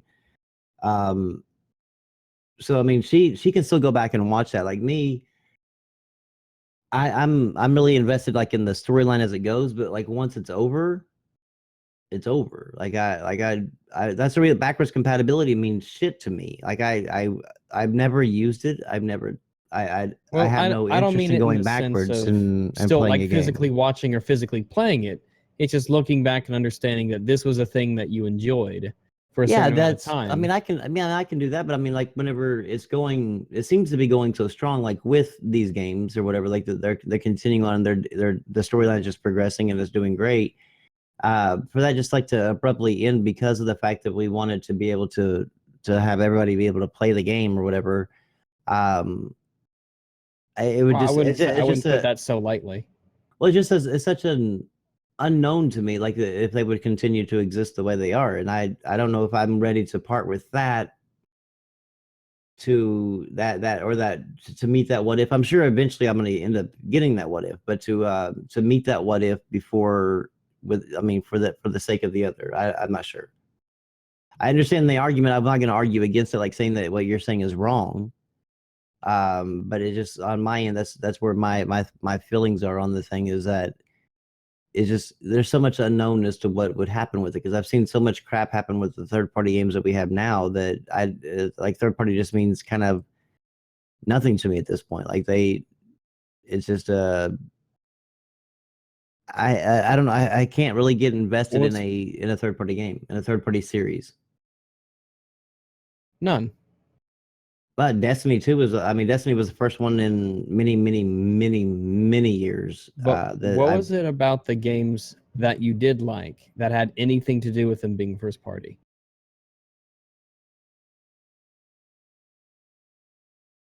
I don't know. I don't know if I can say that they had, it was like specifically because they were first party. It's just the ones that They that just have happened to been, be. that just happened. The ones that have happened to like become, I guess, attached to or whatever has been, they just happen to be first party. But it's like they're the narrative, like especially with Sony. I can't, I don't really know so much about like the a bunch of like the Microsoft, the three big ones for them, but with Sony, it's like been so much like the storytelling. It's like it's like continuous storyline. It's almost like a damn TV show or a big series of movies, to where you like the storyline continues from one part to the next, and it's just been like you just kind. I've just kind of gotten, I guess, intertwined in these people's or in these imaginary characters, worlds and stuff, and it's I guess it's helped me through. They came at the right time, like whenever shit was going on with my life, as far as like me becoming into being disabled. It has been able to take my their worlds have been able to take me out of my world while I play it, and make me forget about like the situation that I'm in. Yeah. And to where I become, to where to be able to walk away from that, or to just get rid of that would be, or the what ifs, if that ever was to go away. But it'd be it's kind of like I guess a scary thought of like of a what if. Again, like I'm not saying that what you're saying is wrong, that it shouldn't be played by more people. It's just that what if is what scares me more than I guess just like being ready just to say, okay, let's do it, Yeah. And I think it's because that's where the emotional attachment, or I don't know if the emotional attachment or whatever word you want to call it, the Yeah. attachment to it is the reason why. So I mean, I guess that's just where I guess where I stand. And I mean, I think you're right in it. Maybe one day we'll actually get, that to happen, and everything will work out just perfectly fine. That would be great. Well, either way, people who make games still have a vested interest in making sure they're as good as possible. In fact, they would probably get better because more games would be competing against them. Because Halo and Uncharted don't really compete. I would agree with you in that if they were still able to keep the same funding, and be able to have full control over. I don't know so much about like 343 and how like their creative control, but I know that like with Sony, like they give like their studios like the kind of creative control. The only basically if they launch a product, they can launch any product. If it sells, then they can continue working on it. If it don't, then Well, look at what's happening with Assassin's Creed. It's just that's a multi-platform game that Right. stopped selling, and people the reviews were getting lackluster, and Right. it felt very samey, and so it took a break, and it's going to have to reinvent itself. Look what's happening with Destiny 2. What little we know is that it's going to be completely different, and it's going to be like that because now I think first off it's coming to PC. So they know that they can't get away with. I mean, there are certain expectations, especially of a game that does kind of build itself as an MMO shooter, that people expect in the PC, with a PC, and I think that's an example of when things open up, they get better, or at least they change in order to become better. Right. And I think Yeah, I think that that shit happening with Destiny 2, that'd be good. And I think that if you're if these companies get picked up right by the right company, I think that like nothing would not I think that maybe nothing would change and maybe even go better. But when you have like the EAs and the Activisions of the world, or especially the gaming world, that's a very toss in the dark, because we all know that as far as like the quality of um, games, or the way that EA, or especially Activision, treats their games, um, those are like really the last developers you would want picked up. I mean, Ubisoft is a damn good third party developer. I mean, as far as like their storylines and stuff like Ubisoft's that. really, yeah, Ubisoft makes the best games that I also hate. So, in Well, I terms, mean, they definitely have their problems, but I mean, as far as like being able to tell a story and be able to do that, I mean, they do a good job at that. I mean, they definitely have their problems, especially with their connectivity. Mhm. Um, But if you have a system where it's the games, instead of, I mean, if everyone has access to the games, what would happen is if a game stops selling, then a company would have a vested interest in not holding on to it, but to sell it off, to get it to somebody else, because they wouldn't be able to tie it to a system. Like, especially a first party, like Sony has no reason to ever get rid of Uncharted, because that's tied directly to the hardware. But if it was available everywhere and they didn't do a good job with it and sales suffered because of it and the competition was taking over, then they would have a legitimate reason to want to sell it off to somebody who would want to buy it to make it a good game. Whereas you don't have that. That doesn't happen now. Yeah. yeah, I mean, because there's no reason, because with a system that's based around games and IPs instead of console hardware sets, is that there's no reason to hold on to something like that if you can't give people a reason to maybe want it in the future. I mean, you're just sitting on it and it's not doing anything for you. And if it's the same company, okay, you're talking. I mean, you're referring kind of more towards some of these other IPs that these companies are holding on to that they're not doing shit with.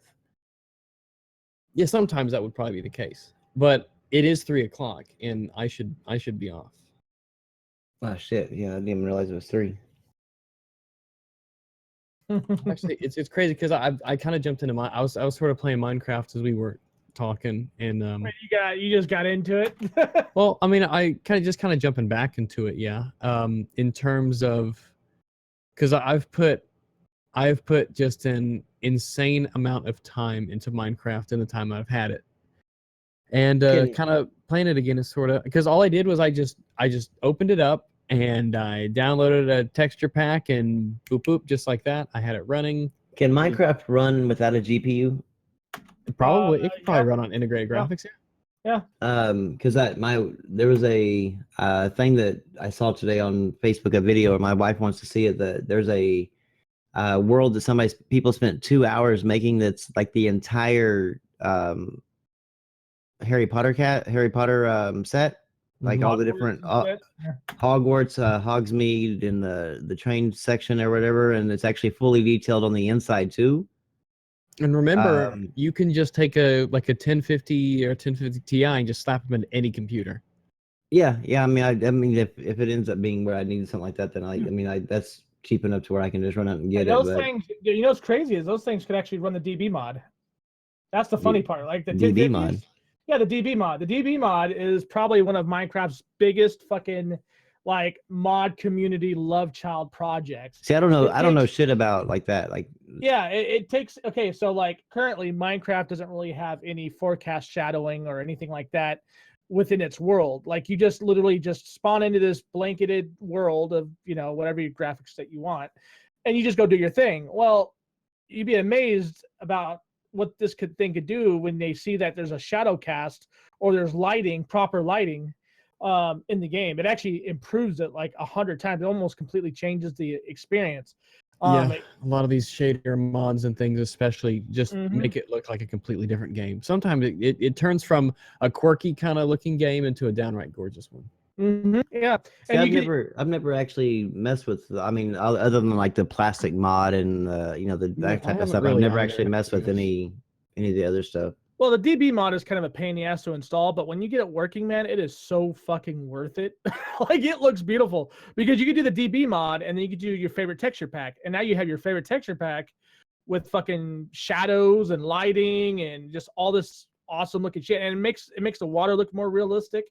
It makes plants and vegetation, depending on what skins you're using, improve. I mean, it's just an overall really good mod. I think you should try it if you ever get it. If you bring your family back into Minecraft or some shit. It's actually definitely. really well. I mean, my son kind of quit playing it on console, but I mean, I can, like, I found myself whenever my wife she wanted to play Minecraft one time, and we like together or whatever, and we was playing it, and I ended up just like getting lost like for 2 or 3 hours, just like building some fucking random thing, and Mhm. I like 3 hours later went by, and I was like, what the hell? Like I had to turn it off. Like, I don't like Minecraft. Like, shit, man, I gotta turn this shit off. Like, but it was weird. It's like you can just get lost in that damn game.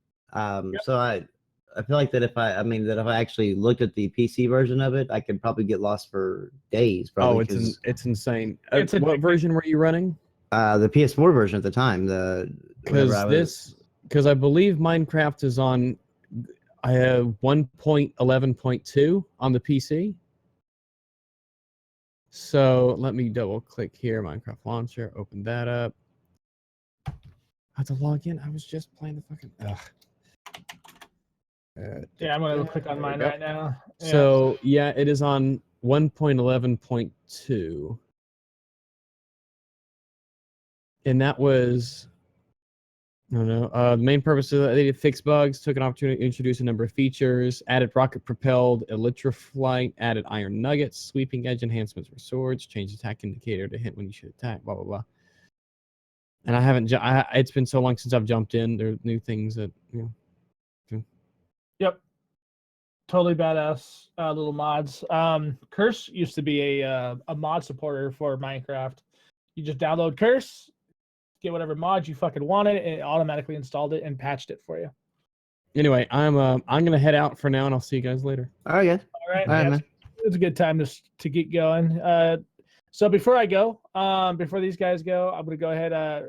Rambo, what is it you're gonna be doing on your channel? You have anything coming?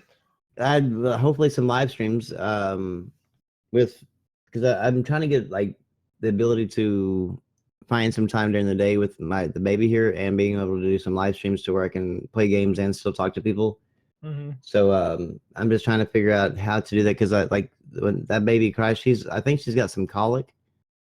So as soon as like you lay her down and when she wakes up, she doesn't just wake up whimpering, she wakes up screaming. Mm-hmm. So that kind of like transfers very loudly through the live stream. So I'm trying to figure out a way to where that I can minimize that to a degree to where I can still be able to do it, because I want to get some stuff out there, and it seems like that my subscribers respond more better to my live streams than they do like my videos. Mm-hmm. So I figured that why not do more live streaming and interact with them that way. All right, sounds good. Poor Shaner had really not much been able to talk at all tonight. What up, Shaner? You got things coming to your channel, sir? Shaner. He fell asleep. Oh boy, he's hosting the live stream too. By the way. Oh shit. We're doing an all-nighter. Shit. Hold on, let me see if I can hit him up on. It's like you have a phone number, man. So yeah, I might actually have to. But because I know Shane, he's been going to bed a lot earlier. So while I'm doing this, you guys, art contest is still going. I think we decided it was going to be towards the end of the month. I think that's what we decided. End of the month, I will announce the winner, of course, or we will announce the winner. We'll do it on a podcast, I'm sure. We'll go ahead and I'll present all of the pieces that you guys have presented. You guys can keep submitting if you want. We got a lot, so the competition for that $100 is actually real. Like there are people that want that $100. So keep doing what you're doing. Keep putting it to brimstonesgaming at Gmail. Keep contacting me on Twitter. Keep contacting Rags, Rambo, and Shaner. Because so far what I've seen, you guys are doing some really good work. It's gonna be a hard thing to choose from.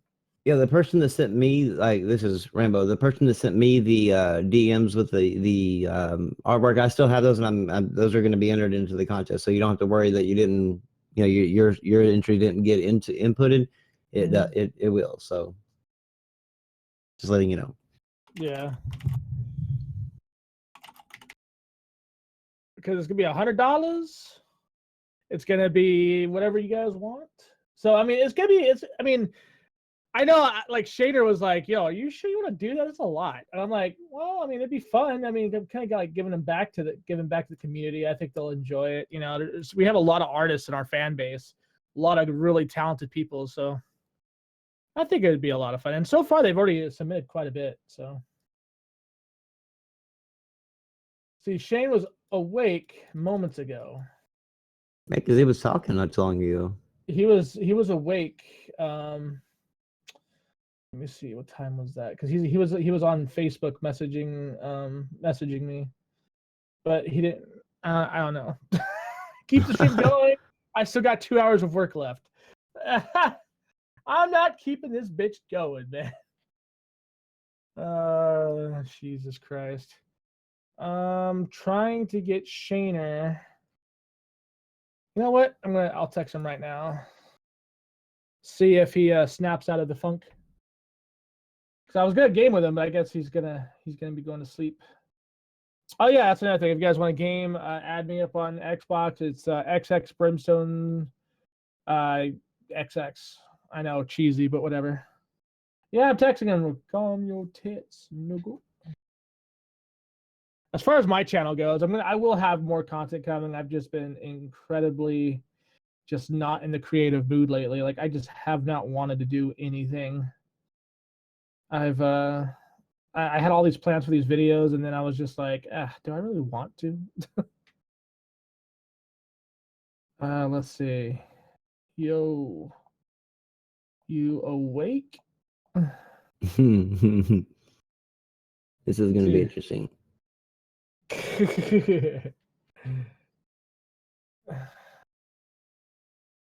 you have his IP address? Because then, if all else fails, we can just DDoS his. I do need more Sunday Squad Day, you cuck. I don't know, man. Like, it seems like anytime I get the Sunday Squad Day things going, everybody kind of like disappears. Like, hey guys, tomorrow's Sunday Squad Day. You want to do it? You're like, yeah. And then everybody like kind of like, I'm like, okay. I see this is not going to be a thing.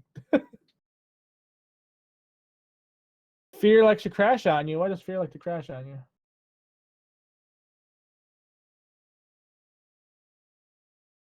Nobody ever messages you. Well, to be fair, I haven't really been online on my PC like hardly at all this month. I've been mainly on my console, just sitting back in my lazy boy, chilling with these guys on Xbox Live on the PC client and just talking to them. Like, I haven't really been in Discord that much.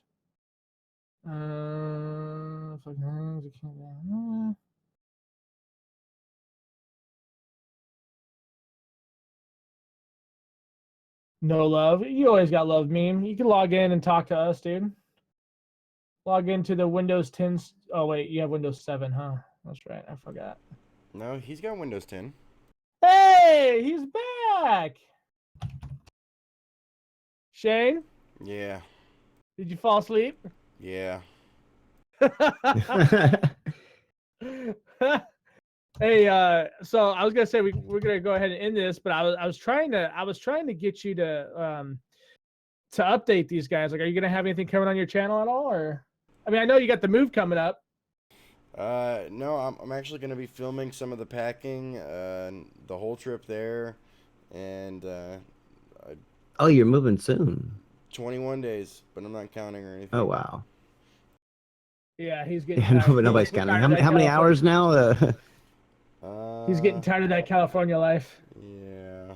I would have got tired. I got tired of it, and I don't even live there. It's expensive. It's the people there are some different people. No, yeah. Oh yeah. Meme, get on fucking Windows, bitch, and get on the Xbox shit, and we'll talk. You could get Discord on your Xbox, right? I wish I could get Discord on my Xbox. I thought they were working on that. That would be fucking amazing. I would never have to leave the comfort of my lazy boy ever again. Sometimes it's so painful to look into my mentions on Twitter.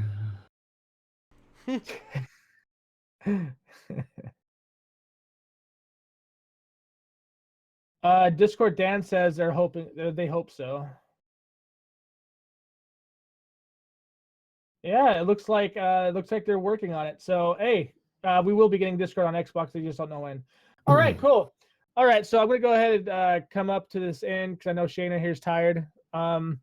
You guys, like I said, add me up on Windows. If you guys have a Windows 10 PC, log into your Xbox app and add me there. We could talk if I'm on the console and you're on your PC. That's pretty cool, for free even. So talk to you guys then. Like I said, XX Brimstone is XX. Go ahead and end it if you want, Shayner, with your 5th kid on the way.